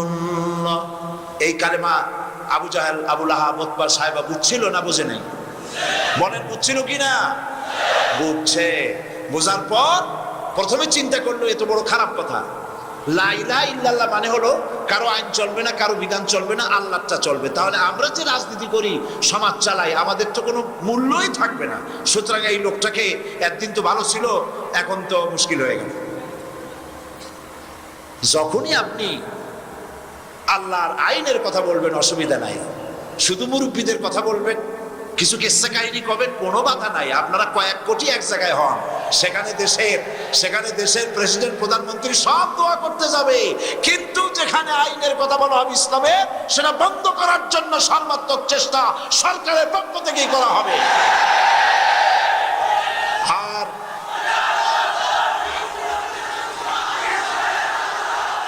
পয়গম্বরেরা, রাসূল করিম সাল্লাল্লাহু আলাইহি ওয়াসাল্লাম যখন এই দাওয়াত দিলেন, আবু জাহাল, আবু লাহাব, উতবা, সাইবা বুঝে নাই নাকি? বুঝছে। আবু জাহাল, আবু সুফিয়ান, উতবা, সাইবারা আবু তালেবের কাছে গিয়ে প্রশ্ন করেছেন, আবু তালেব, আপনি মুহাম্মদ সাল্লাল্লাহু আলাইহি ওয়াসাল্লামকে বলুন তিনি যেন লা ইলাহা ইল্লাল্লাহর দাওয়াত না দেন। এজন্য তিনি যদি সোনা চায়, টাকা পয়সা চায়, সুন্দরী করে নারী যদি চায়, যা চাইবেন তাই দেওয়া হবে, তবুও যেন লা ইলাহা ইল্লাল্লাহর দাওয়াতটা তিনি না দেন। হুজুর আসলাম রাজি হয়েছিল। আল্লাহ নবীর কাছে যখন এই প্রশ্ন উঠলো, নবীজি তখন বললেন, আমার চাচাজি শুনুন, ওরা যেটা দিতে পারে সেটা তো ভালো কথা, যেটা দিতে পারে না এমন জিনিসও যদি আমার হাতে তুলে দেয়, যেমন আকাশের সূর্যটা ধরে এনে ওরা যদি আমার ডান হাতে তুলে দেয়, আকাশের পূর্ণিমার চাঁদ ধরে এনে ওরা যদি আমার বাম হাতে তুলে দেয়, এর বিনিময়ে আমি আল্লাহর নবী মুহাম্মদ রাসূলুল্লাহ এক মুহূর্তের জন্য তাওহীদের দাওয়াত বন্ধ করে দেব না। সব যুগে পয়গম্বরদেরকে রাষ্ট্রশক্তি বাধা দিয়েছে, তারপরে যারা দাওয়াত দিয়ে এসেছে তাদেরকেও রাষ্ট্রশক্তি বাধা দিয়েছে, দেয় নাই? দিয়েছে। ইমাম আবু হানিফা রাহমাতুল্লাহ আলাইহির কথা বলছি, গতকাল বলেছিলাম, 8 বছর পর্যন্ত কারারুদ্ধ করে তাকে রাখা হয়েছিল। হযরত ইমাম হাম্বলকে, আহমদ বিন হাম্বলকে মারা হয়েছিল। মুসাদ্দিদ আল ফিসানি রাহমাতুল্লাহ আলাইহিকে জেলের মধ্যে ঢুকানো হয়েছিল। অপরাধ কি? অপরাধ হচ্ছে সরকারের দ্বীন ইলাহির বিরোধিতা করেছিলেন। কিতাবের মধ্যে এক শ্রেণীর পীর দরবেশ জাতীয় লোক এরকম আছে যারা জনগণের মাল বাতিল পন্থায় ভক্ষণ করে। কে বলছেন এ কথা? কে বলছেন? আল্লাহ পাক জনগণের টাকা বাতিল পন্থায় গ্রহণ করে, বাতিল পন্থায় খায়। এখানেই শেষ না, তারা আরো এক ধাপ এগিয়ে, ওয়াসুদ্দুনা আন সাবিলিল্লাহ।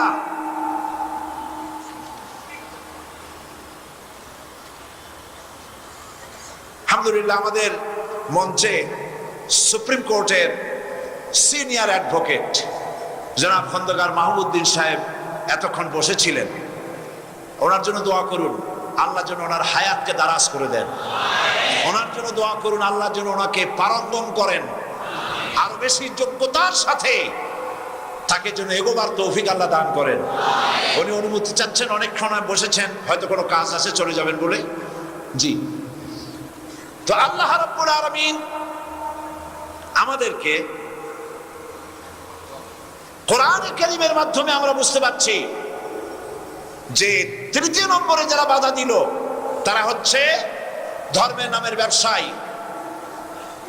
এরা জনগণের মালকে বাতিল পন্থায় শুধু খায় না, ওয়াসুদ্দুনা আন সাবিলিল্লাহ, আল্লাহর দ্বীনের রাস্তা, আল্লাহর রাস্তায় চলার পথে, ইসলামী আন্দোলন প্রতিষ্ঠার পথে বাধার সৃষ্টি করে। ইসলাম যাতে কায়েম না হইতে পারে সেই জন্য ভিন্ন ভিন্ন লাইন বানায়। কত লাইন বানায় দেখছেন, লাইনের কোনো অভাব নাই, মহাপবিত্র লাইন। আশ্চর্য কথা, দাবি করে সম্রাট, আবার মুহাম্মদ ইসলামের পুনর্জীবন দানকারী। কত বড় কপাল পোড়া! মুহাম্মদ ইসলামের পুনর্জীবন দানকারী, তুমি কে গো? কোন বেয়াদব তুমি? রাসূলুল্লাহর ইসলাম না, ইসলাম আল্লাহর। তার মৃত্যু হয় নাই যে তুমি তার পুনর্জীবন দান করবে? বেয়াদব! কে তোমাকে সম্রাট বানিয়েছে? ফকির হতে চেষ্টা করো, আল্লাহর ওলিরা সব ফকির ছিলেন। বাড়ির নাম রাখছে বাবে রহমত, এটা বাবে কসম। এটা কি? যে বাড়ি তুমি পায়খানা করো, যে বাড়িতে বিবির সাথে মিলিত হও, সেই বাড়ি বাবে রহমত হয় কি করে? জাহান্নামের দরজা বাড়ির নাম রাখো। বেদাত, শিরক এবং বেদাত দিয়ে দেশ ভরে যাচ্ছে, আর এইগুলি আবার রেডিও টেলিভিশন তাদেরই প্রচার হয়। যেহেতু ওগুলি আল্লাহর আইনের কথা বলে না, এরকম কথা বলা হয় যে ওনার ওখানে নাকি আল্লাহ নিজে এসে মোনাজাত ধরে। আল্লাহ মোনাজাত করে কার কাছে? এমন বেয়াদব দুনিয়ায় থাকে। আহা,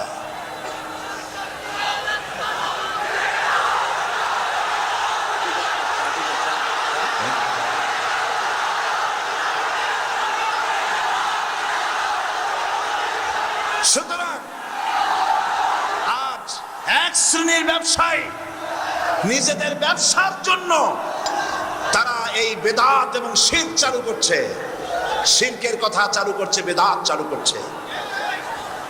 মুসলমানদেরকে আজ একথা বুঝতে হবে, শিরক হচ্ছে মস্ত বড় অপরাধ। এই কথা বলার মতো বেয়াদবি আজ পর্যন্ত কেউ করে নাই যে মুহাম্মদ সাল্লাল্লাহু আলাইহি ওয়াসাল্লামের ইসলামের পুনর্জন্ম দানকারী তিনি। বলেন নাউজুবিল্লাহ। আল্লাহ হেদায়েত করুন, বলেন আমিন। সাপ যেমন বিষাক্ত, শিরক এবং বিদআত যারা চালু করে এর থেকেও বিষাক্ত। এদের থেকে সব সময় মুসলমানদের পরহেজ করা উচিত। এই জাতীয় লোকগুলি যারা ইসলামের বিরুদ্ধে কাজ করে তাদের সম্পর্কে আপনাদেরকে সতর্ক থাকতে হবে। এই তিন শ্রেণীর লোকেরা চিরকাল ইসলামকে বাধা দিয়েছে, ইসলামের পথে অগ্রগতির পথে বাধা দিয়েছে। সেই জন্য ইসলাম এসেছে পৃথিবীতে পৃথিবীর মানুষগুলিকে আল্লাহর গোলাম বানাবার জন্য। আল্লাহর প্রতিনিধি হয়ে আল্লাহর আপনি আল্লাহ কর্তৃক নিয়োজিত প্রতিনিধি তো আপনি নন। আল্লাহর নিয়োজিত প্রতিনিধি হলেন পয়গম্বরেরা। কারা? আল্লাহর পয়গম্বরেরা। সেজন্য আল্লাহ পাকের নির্দেশ অনুযায়ী পয়গম্বরেরা দুনিয়ায় দ্বীনের দাওয়াত পেশ করেছেন। বাধা দিয়েছে এই তিন শ্রেণী, কিন্তু বাধা যত দিয়েছে হাজারো বাধার মধ্য থেকে ইসলাম মিটে যায় নাই। ইসলাম মিটে গেছে। আল্লাহ রাব্বুল আলামিন বলেন, ইউরিদুনা লিইউতফিউ নূরাল্লাহি বিআফওয়াহিহিম ওয়াল্লাহু মুতিম্মু নূরিহি ওয়ালাউ কারিহাল কাফিরুন। ওরা চায় মুখের ফু দিয়ে আমার আলোকে নির্বাপিত করে দেবে। আল্লাহ পাক বলেন, আমি আমার আলোকে পূর্ণতা দান করব, তাতে কাফির বেঈমানদের মনের ভিতরে যতই জ্বালা যন্ত্রণা হোক, যত কষ্ট হোক, ইসলাম তার পূর্ণতা লাভ করবে। আর আমরাও একথা ভাবি, আমাদের দেশেও যত অত্যাচার, যত জুলুম হোক, ইসলাম এদেশে অবশ্যই প্রতিষ্ঠা লাভ করবে ইনশাআল্লাহ। আমার বন্ধুগণ, নবুয়ত, আল্লাহ রাসূলের প্রতি ঈমান, তুমিনুনা বিল্লাহি ওয়া রাসূলিহি, রাসূলের প্রতি ঈমান আনার অর্থই হলো এই, রাসূল যা এনেছেন তা গ্রহণ করতে হবে। আল্লাহ পাক বলেছেন, মা তাকুমুর রাসূলু ফাখুযুহু ওয়া মা নাহাকুম আনহু ফান্তাহু। নবীজি বলেছেন, আল্লাহ পাক বলেছেন, তোমাদের রাসূল তোমাদের জন্য যা আনয়ন করেছেন, যা নির্দেশ করেছেন তা গ্রহণ করো, যা নিষেধ করেছেন তার থেকে ফিরে থাকো। আল্লাহ পাককে পাওয়ার জন্য আল্লাহ পাক পথ দেখায় দিচ্ছেন।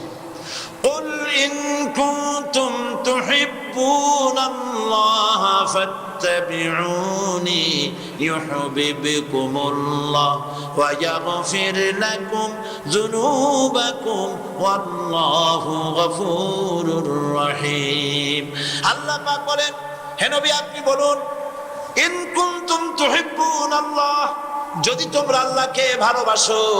আমরা কি আল্লাহরে ভালোবাসি? সবাই ভালোবাসি। আল্লাহ পাক বলেন, নবী আপনি বলেন, আল্লাহকে যদি তোমরা ভালোবাসো তাহলে আমার অনুসরণ করো। আমার অনুকরণ করো কার? রাসূলের। রাসূলের অনুসরণ অনুকরণ করো। যারা রাসূলুল্লাহর অনুসরণ অনুকরণ করবে, আল্লাহ পাক বলেন রাসূলকে অনুসরণ করলা যদি করো, ইউহিব্বুকুমুল্লাহ, তাহলে আল্লাহ পাক তোমাদেরকে ভালোবাসবেন। সুবহানাল্লাহ বলতে ইচ্ছে করে না? মানে আমরা দাবি করলাম আল্লাহ তোমারে ভালোবাসি, আল্লাহ আমাদের ভালোবাসবেন না, একটা শর্তে ভালোবাসবেন। কয়টা শর্ত? একটা শর্ত। শর্তটা কি? শর্ত হচ্ছে রাসূলের অনুসরণ করো। কার? পা থেকে শুরু করে মাথা পর্যন্ত রাসূলের অনুসরণ অনুকরণ করো, তাহলে কি হবে? আল্লাহ তোমাদেরকে ভালোবাসবেন। সুবহানাল্লাহ। শুধু ভালোবাসবো না, আল্লাহ পাক বলেন ওয়ায়াগফির লাকুম যুনুবাকুম ওয়াল্লাহু গফুরুর রহিম। শুধু ভালোবাসবো না, তোমাদের জিন্দেগীর সমস্ত গুনাহ খাতা আমি আল্লাহ মাফ করে দেব। বিশ্বকবি, কবি সম্রাট আল্লামা ইকবাল এই ব্যাপারে আয়াতের ব্যাখ্যায় তিনি বলেন, কি মুহাম্মদ সে वफा तूने तू हम तेरे है, कि मोहम्मद से वफा तूने तू हम तेरे है, ये जहाँ चीज ही क्या लोहो कलम तेरे है। मोहम्मद सल्लल्लाहु अलैहि वसल्लमेর সঙ্গে যদি তোমার মহব্বত জুড়ে যায়, তার অনুকরণ অনুসরণ যদি তুমি করতে পারো, আকাশ আর জমিন তো দূরের কথা, লৌহ কলম পর্যন্ত আল্লাহ তোমার জন্য করে দিবে। রাসূলের মতো হয়ে যাও, তার অনুসরণ তার অনুকরণ করো। নামাজ পড়বো কার মতো? বলেন কার মতো? রাসূলের মতো। জামা গায়ে দেবো কার মতো? দাড়ি রাখবো কার মতো? দাড়ি, নবীরও দাড়ি আছে, আবার কবিরও দাড়ি আছে। নবীর দাড়ি আর কবির দাড়ি, দুই দাড়ি তো এক না। দুই দাড়ি কে এক? দাড়ি রাখবো কার মতো? নবীর মতো। নবী যেমনি রাখতে বলছে, কোনো কথা আল্লাহর নবী বাদ দেন নাই। হাতের নখ কাটা থেকে শুরু করে রাষ্ট্র পরিচালনা পর্যন্ত সব আল্লাহর নবী শিখাই গেছেন। সুবহানাল্লাহ। রাষ্ট্র কেমনে চালাইবেন তা রাসূলুল্লাহ শিখান নাই? শিখান নাই? সব শিখিয়ে দিয়েছেন, কোনো জিনিস বাকি রাখেন না। এই জন্য অনুসরণ অনুকরণ হতে হবে সবটা মুহাম্মদুর রাসূলুল্লাহ সাল্লাল্লাহু আলাইহি ওয়াসাল্লাম। এটাই হচ্ছে ঈমান, রাসূলের প্রতি ঈমানের এটাই হলো দাবি। সেই দাবি পূরণ না করে রবিউল আউয়াল মাস যখন আসে, রবিউল আউয়াল মাসে সমস্ত লোকেরা একত্রিত হলো, ইয়া নবী সালাম আলাইকা, ইয়া রাসূল সালাম আলাইকা, ইয়া হাবিব সালাম আলাইকা। গরম গরম জিলাপি চলল, সব জিলাপি খায় শেষ করে দিল। ভাবখানায়, হে রাসূল আপনাকে আর কত ভালোবাসবো, আপনার মহব্বতে আমার শহরের সব মিষ্টির দোকান শেষ। এটা কি ভালোবাসা হইল? আবার নেতা নেত্রীরা, বড় বড় নেতা রবিউল আউয়াল মাস আসতে বলে তারাও মঞ্চে আসে, মঞ্চে এসে বলেন মুহাম্মদ সাল্লাল্লাহু আলাইহি ওয়াসাল্লামের আদর্শ ছাড়া কোনো উপায় নাই। আবার এই ব্যক্তি গৌতম বুদ্ধের জন্মবার্ষিকী উপস্থিত হয়ে বলে গৌতম বুদ্ধের অহিংস নীতি পৃথিবীবাসীর বাঁচার একমাত্র পথ। রামকৃষ্ণ মিশনে কি ওই কথা বলে? কথা ঠিক কিনা? অনুকূল ঠাকুরের অনুষ্ঠানে গিয়েও সেই কথা বলে, আবার দুর্গা পূজায় গিয়েও বলে এটা বাঙালি জাতির উৎসব। নাউজুবিল্লাহ। আমি বুঝি না এরপরেও তার ধর্মমন্ত্রিত্ব থাকে কেমন। সাল্লাল্লাহু আলাইহি ওয়াসাল্লাম মক্কি জীবনে মানুষকে তাওহীদ বুঝাইছেন, শিরক বুঝাইছেন, আখিরাত বুঝাইছেন। মানুষকে বলে দিয়েছেন এক আল্লাহর দাসত্ব করবে, আল্লাহর সাথে কাউকে শরীক স্থাপন করবে না। ইন্নাশ শিরকা লাযুলমুন আযীম, শিরক হচ্ছে মস্ত বড় জুলম, অত্যাচার। এই শিরকের কাছেও যাবে না। সুতরাং আল্লাহর আইন মানতে হবে, শিরক বর্জন করতে হবে, বিদআত ছাড়তে হবে। তাওহীদকে বিশ্বাস করতে হবে, আখিরাত ভিত্তিক জীবন যাপন করতে হবে, প্রত্যেকটি কাজ এবং কথার হিসাব আল্লাহর কাছে দিতে হবে, এই চিন্তা মাথার মধ্যে থাকতে হবে। এই কথাগুলি রাসূল করিম সাল্লাল্লাহু আলাইহি ওয়াসাল্লাম মক্কি জিন্দেগিতে মানুষকে বুঝাইছেন। 13 বছর লাগলো। মোট কয় বছর লাগছে? 13 বছর পর আল্লাহর নবী এবার আল্লাহ অর্ডার করলেন হিজরত করার জন্য। রাতের বেলায় 70 জন লোক আসলো মদিনা থেকে, এরা হলো আনসার। তারা এসে বললেন, হে রাসূল, আমরা আপনাকে থাকার জায়গা দেব, আপনার সাহায্য করব, আপনি আমাদের দাওয়াত কবুল করুন, মদিনায় আসুন। ছোট্ট, যার বয়স কম 70 জনের মধ্যে, তিনি বললেন, হে আমার মদিনাবাসীরা, তোমরা যে রাসূলুল্লাহকে দাওয়াত দিলে এর অর্থ কি তোমরা জানো?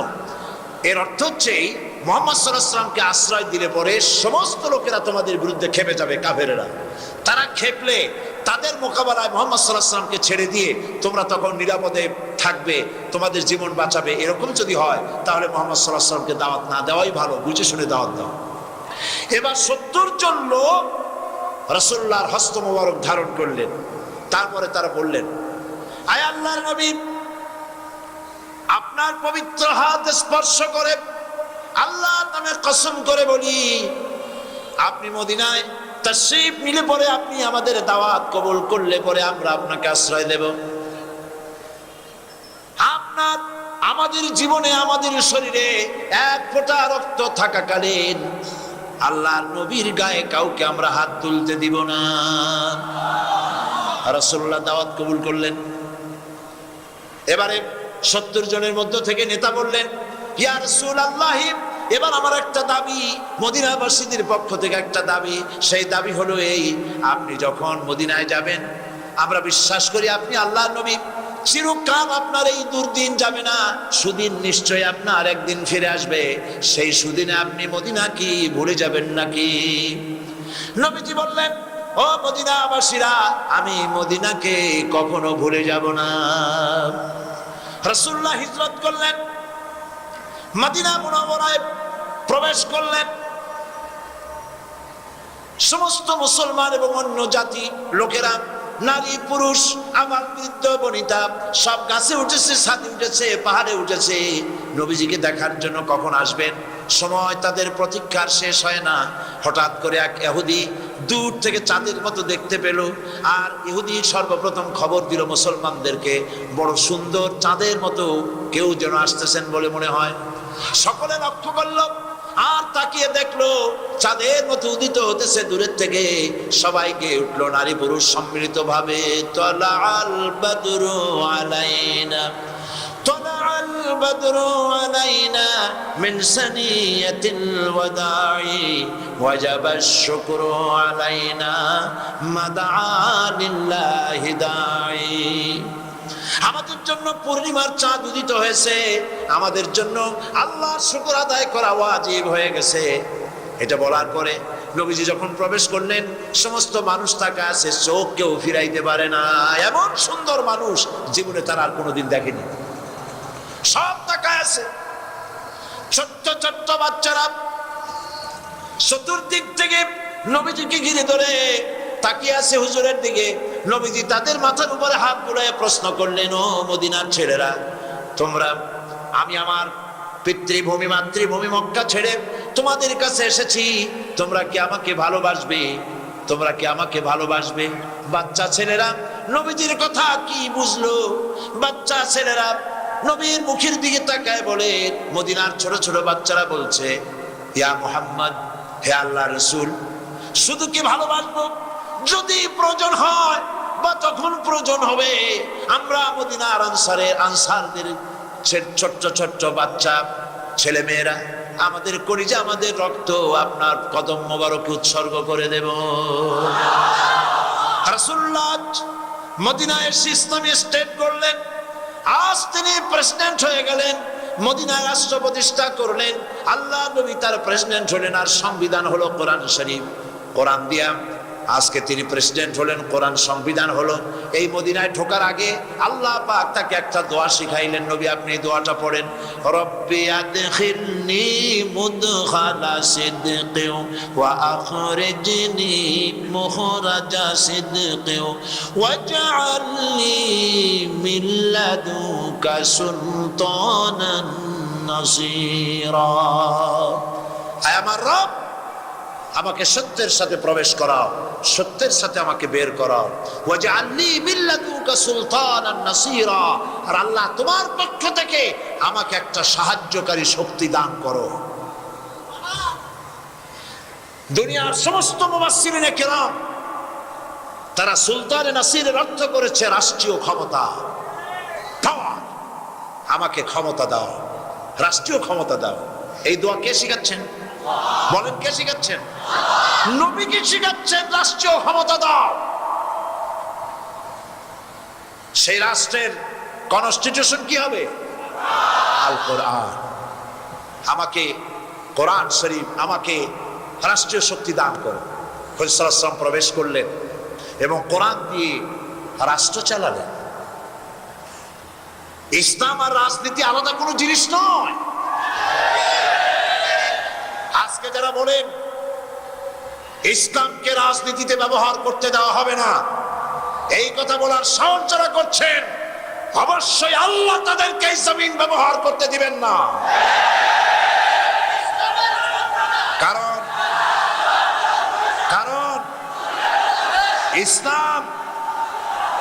ইসলাম মানুষকে শুধু নামাজ শেখাতে আসে নাই। ইসলাম এসেছে কোরআনের আইন প্রতিষ্ঠা করার জন্য।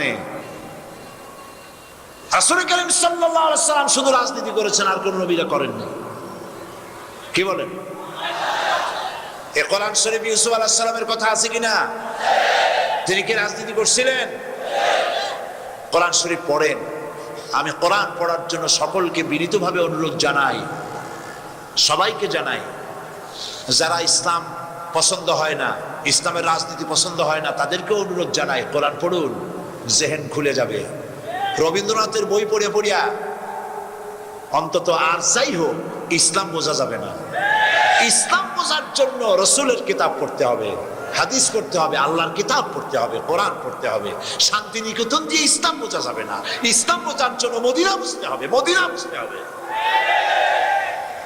কোরআন, কোরআন দিয়ে আল্লাহ পাক সব কথা বলে দিয়েছেন। ইউসুফ আলাইহিস সালাম মিশরে জেল থেকে মুক্ত হওয়ার পর তিনি প্রথমে অর্থ এবং খাদ্য দুটো মন্ত্রণালয়ের দায়িত্বশীল মন্ত্রী হয়েছিলেন। আল্লাহ নবী ইউসুফ আলাইহিস সালাম আল্লাহর কি, আর রাষ্ট্রের কি? রাষ্ট্রের মন্ত্রী। এর কিছুকাল পরে গোটা মিশরের প্রেসিডেন্টের দায়িত্ব আসলো কার উপরে? এগুলি কি বানানো কথা? এগুলি কি গাজী কালু চাম্পাবতীর পুঁথি, সোনাবানের পুঁথি? কোরআন শরীফ। আল্লাহ পাক বলছেন গোটা মিশরের প্রেসিডেন্ট ছিলেন হযরত ইউসুফ আলাইহিস সালাম। এই কথা জানার পরে, বোঝার পরে তুমি মুসলমানের সন্তান হয়ে কি করে বলো যে ইসলামকে রাজনীতি, ধর্মকে রাজনীতি ব্যবহার করতে দেওয়া হবে না? তুমি কে কথা বলা?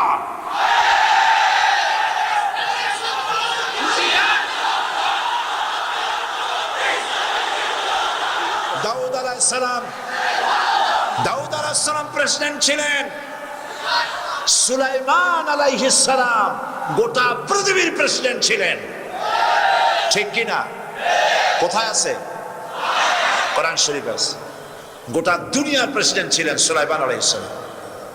মুহাম্মাদুর রাসূলুল্লাহ সাল্লাল্লাহু আলাইহি ওয়াসাল্লামকে আপনারা মানেন?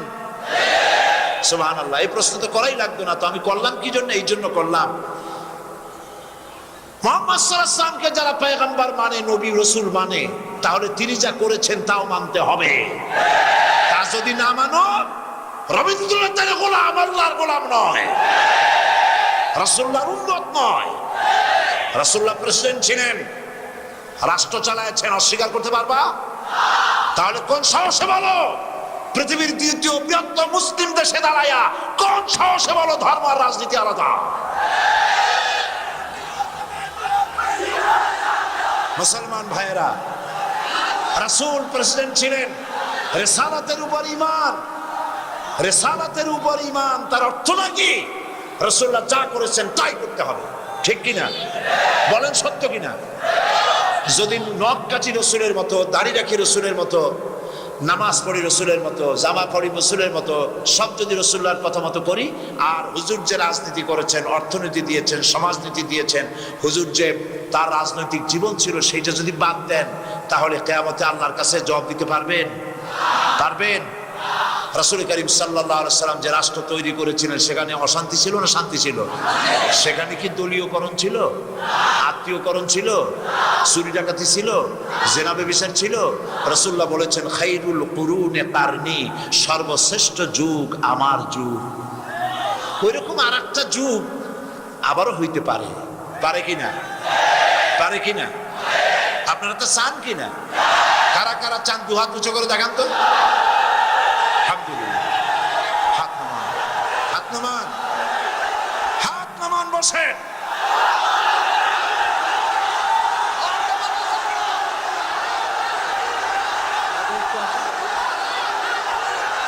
রাসূল করিম, বাস হইছে, আমি বুঝতে পেরেছি আপনারা পারবেন ইনশাআল্লাহ।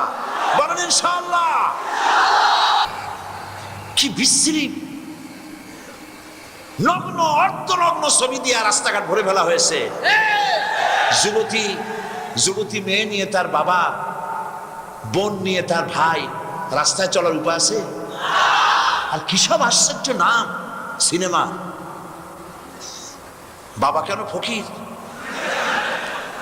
মা কেন চাকরানি, বোন কেন বেশ্যা, খাইছি তোরে, মানুষেরা খেয়ে সবেন না। এগুলি দেখে মানুষের শিখবে কি? আমি শুধু অনুরোধ করতে পারি, এই সিনেমার পোস্টারগুলি আপনারা ছিঁড়ে ফেলেন। সরকারকে বলতে পারি, অনুরোধ করতে পারি, এগুলি বন্ধ করেন। কিন্তু যদি পাওয়ার থাকে হাতে, তাহলে পার্লামেন্টে কয়েক মিনিটের কাজ, সেখানে বসে বলা হবে, ওইখানে বসে বলা হবে অশ্লীল সিনেমা আজকে থেকে আর চালানো যাবে না। ডিশ এন্টিনার মাধ্যমে আমার জাতিকে আর দুশ্চরিত্র বানানো যাবে না। সিঙ্গাপুরের মতো কাফেরের দেশ, সেখানে তারা ডিশ এন্টিনার মাধ্যমে কোন অশ্লীল ছবি ঢুকতে দেয় না, শুধুমাত্র স্পোর্টস নিউজ, এছাড়া সেখানে অন্য কোনো ছবি প্রবেশ করতে তারা দেয় না। আর আমার দেশে চরিত্র শেষ হয়ে গেল, সব শেষ হয়ে গেল। এই জন্য প্রয়োজন পাওয়ার, এই জন্য প্রয়োজন রাষ্ট্রশক্তি। রাসূলুল্লাহ তাই করেছিলেন। জি জি, এই জন্য আল্লাহর নবী তাই করেছিলেন। দেখেন, আল্লাহর ঘরের মধ্যে মূর্তি ছিল কয়টা? কর, হ্যাঁ, 360টা মূর্তি দিয়ে ভরা। রাসূলুল্লাহ নবুয়ত পাইয়া সেই মূর্তিগুলার কাছে কত বছর ছিলেন? 13 বছর। কত বছর? 13 বছর বসে এই আল্লাহর ঘরের মধ্যে 360টা মূর্তির একটা মূর্তিকেও 1 ইঞ্চি জায়গা সরাতে পেরেছেন? পারেন নাই, সাফ কথা, পারেন নাই। কিন্তু যখন মদিনা শরীফে হিজরত করলেন, আজকে মুহাম্মদ সাল্লাল্লাহু আলাইহি সাল্লাম আল্লাহর পয়গম্বর, রাষ্ট্রপতি, প্রেসিডেন্ট, মদিনার থেকে তিনি মক্কা চলেছেন, সাথে কত লোক? 10,000। সুবহানাল্লাহ বলতে ইচ্ছে করে না? রাতের বেলায় যিনি একাকী এসেছিলেন আত্মগোপন করে, হযরত আবু বকরকে সাথে নিয়ে আত্মগোপন করে এসেছিলেন, আজ তিনি একা নন। আজকে তিনি রওনা করেছেন দিনের আলোতে, 10,000 তরবারি চকচক করছে। তিনি মক্কা থেকে, মদিনা থেকে মক্কায় প্রবেশ করলেন। ওরা ইসলামকে, বাংলাদেশে যে পত্রিকাগুলি এখন হইছে, এদের কাজ হইল ইসলামকে বিকৃত করে তোলা। আলেম মানে মারামারি করা, মাদ্রাসার ছাত্র মানে ট্রেন অ্যাক্সিডেন্ট করায় দেওয়া, তারপরে আলেম আর পীর মানে হলো পুলিশ মারা। এইগুলি তারা চিত্রিত করছে। প্রকৃত ঘটনা একদিন না একদিন জাতির কাছে ভেসে উঠবে ইনশাআল্লাহ। কারা রাতের আধারে পুলিশ মেরেছ, এর জবাব জাতিকে দিতে হবে। পুলিশ হত্যা করেছ, ছেড়ে দেওয়া হবে না। কোন আলেম ওলামা পুলিশের গায়ে হাত দেয় নাই।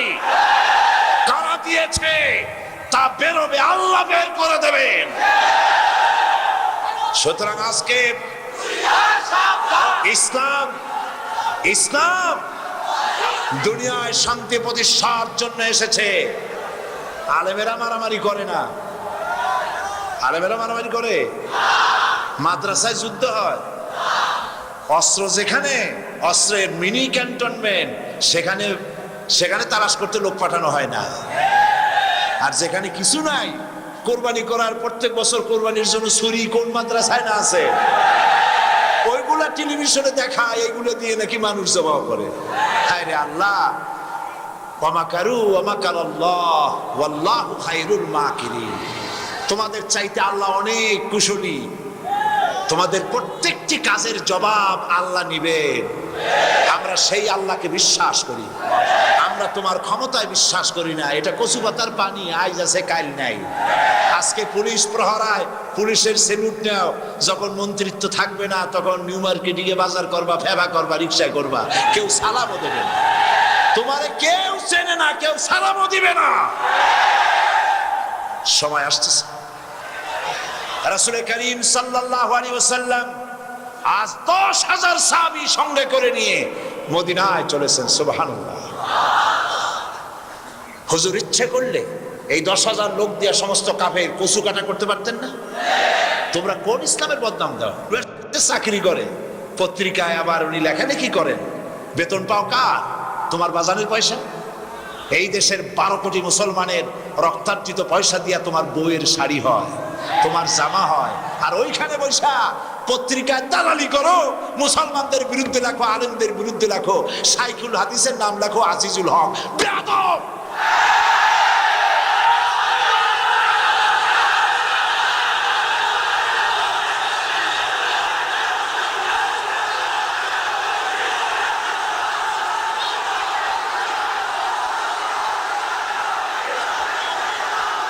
সুতরাং আজ ইসলাম কি তা আপনাদের বুঝতে হবে।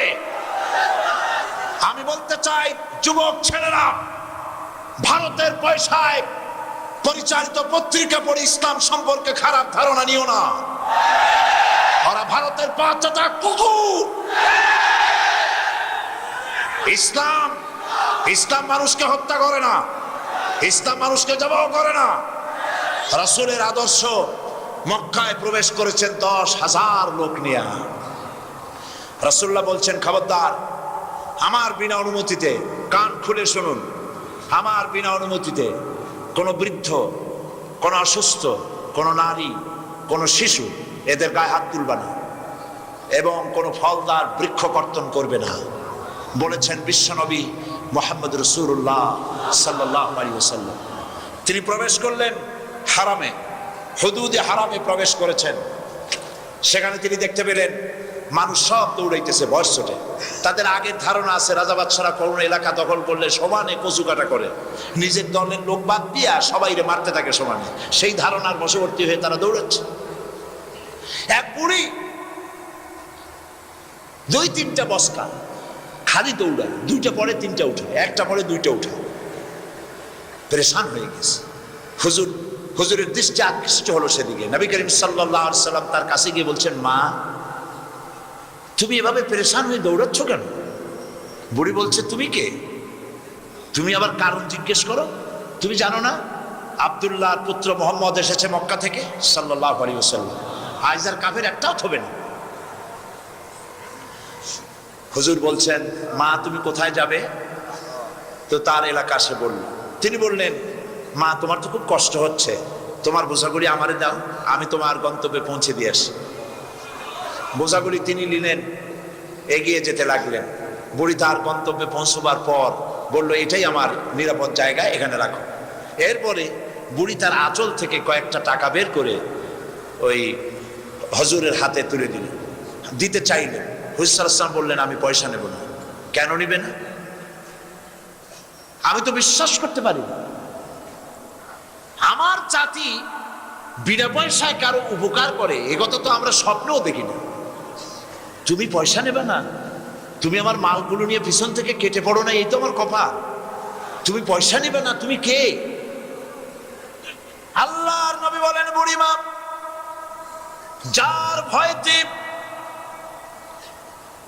কাবা শরীফ থেকে এত দূর পর্যন্ত আপনি এসেছেন, আমি সেই মক্কার আব্দুল্লাহর পুত্র মুহাম্মাদুর রাসূলুল্লাহ।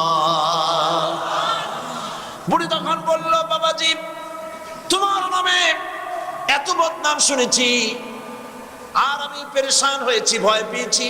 তুমি এত উদার, এত মহৎ, আমি বুঝতে পারি নাই। আমি এখন বুঝলাম তুমি কোনো সাধারণ মানুষ নও, তুমি সাধারণ কোন রাজা বাদশা নও, নিঃসন্দেহে তুমি আল্লাহর নবী। আর এক মুহূর্ত দেরি করব না, মুসলমান হয়ে গেলাম। লা ইলাহা ইল্লাল্লাহু মুহাম্মাদুর রাসূলুল্লাহ। জোরে সরে পড়েন, লা ইলাহা ইল্লাল্লাহ। জোরে পড়েন, লা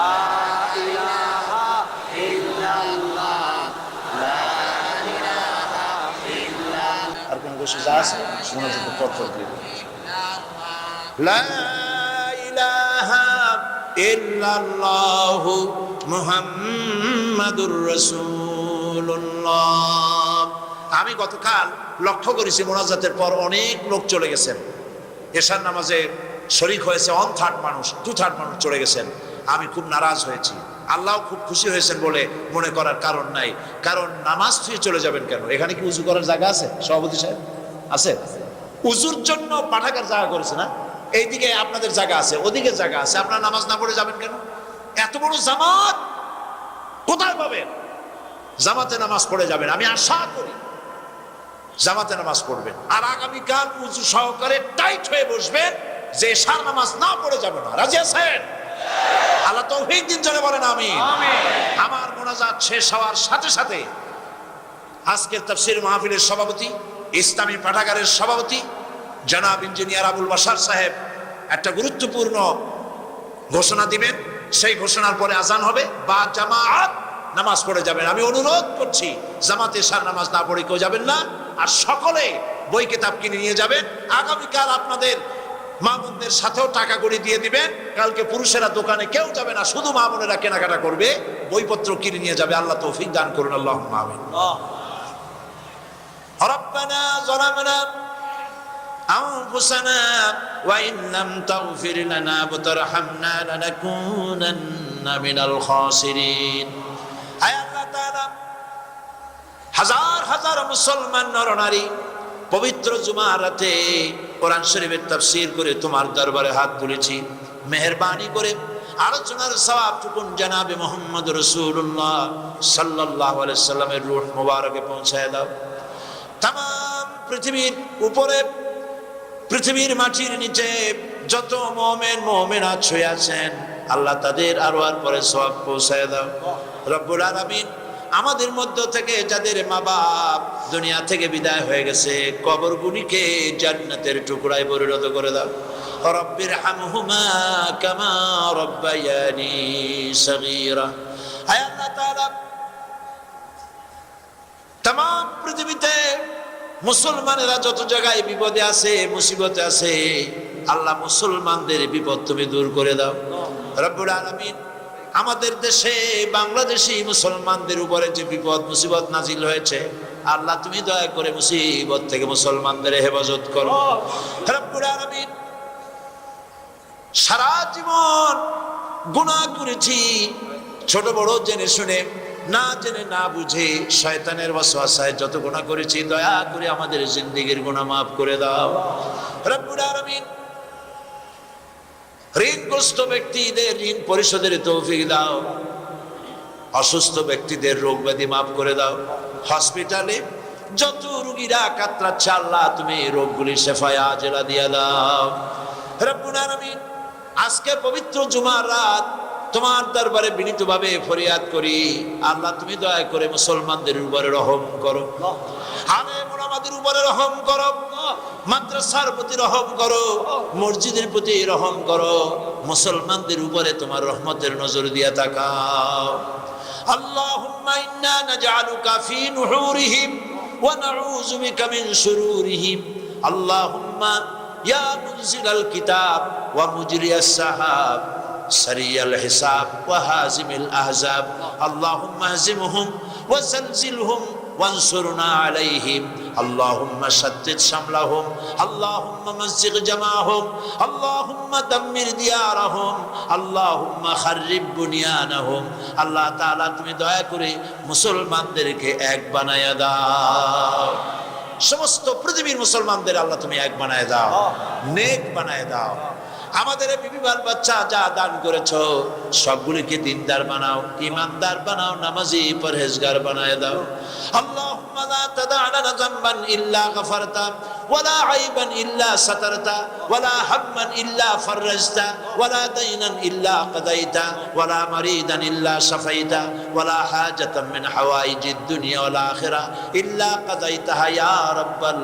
আলামিন রব্বানা তাকাব্বাল মিন্না إنك أنت السميع العليم وتب علينا إنك أنت التواب الرحيم سبحان ربك رب العزة عما يصفون وسلام على المرسلين والحمد لله رب العالمين بحق لا إله إلا الله محمد رسول الله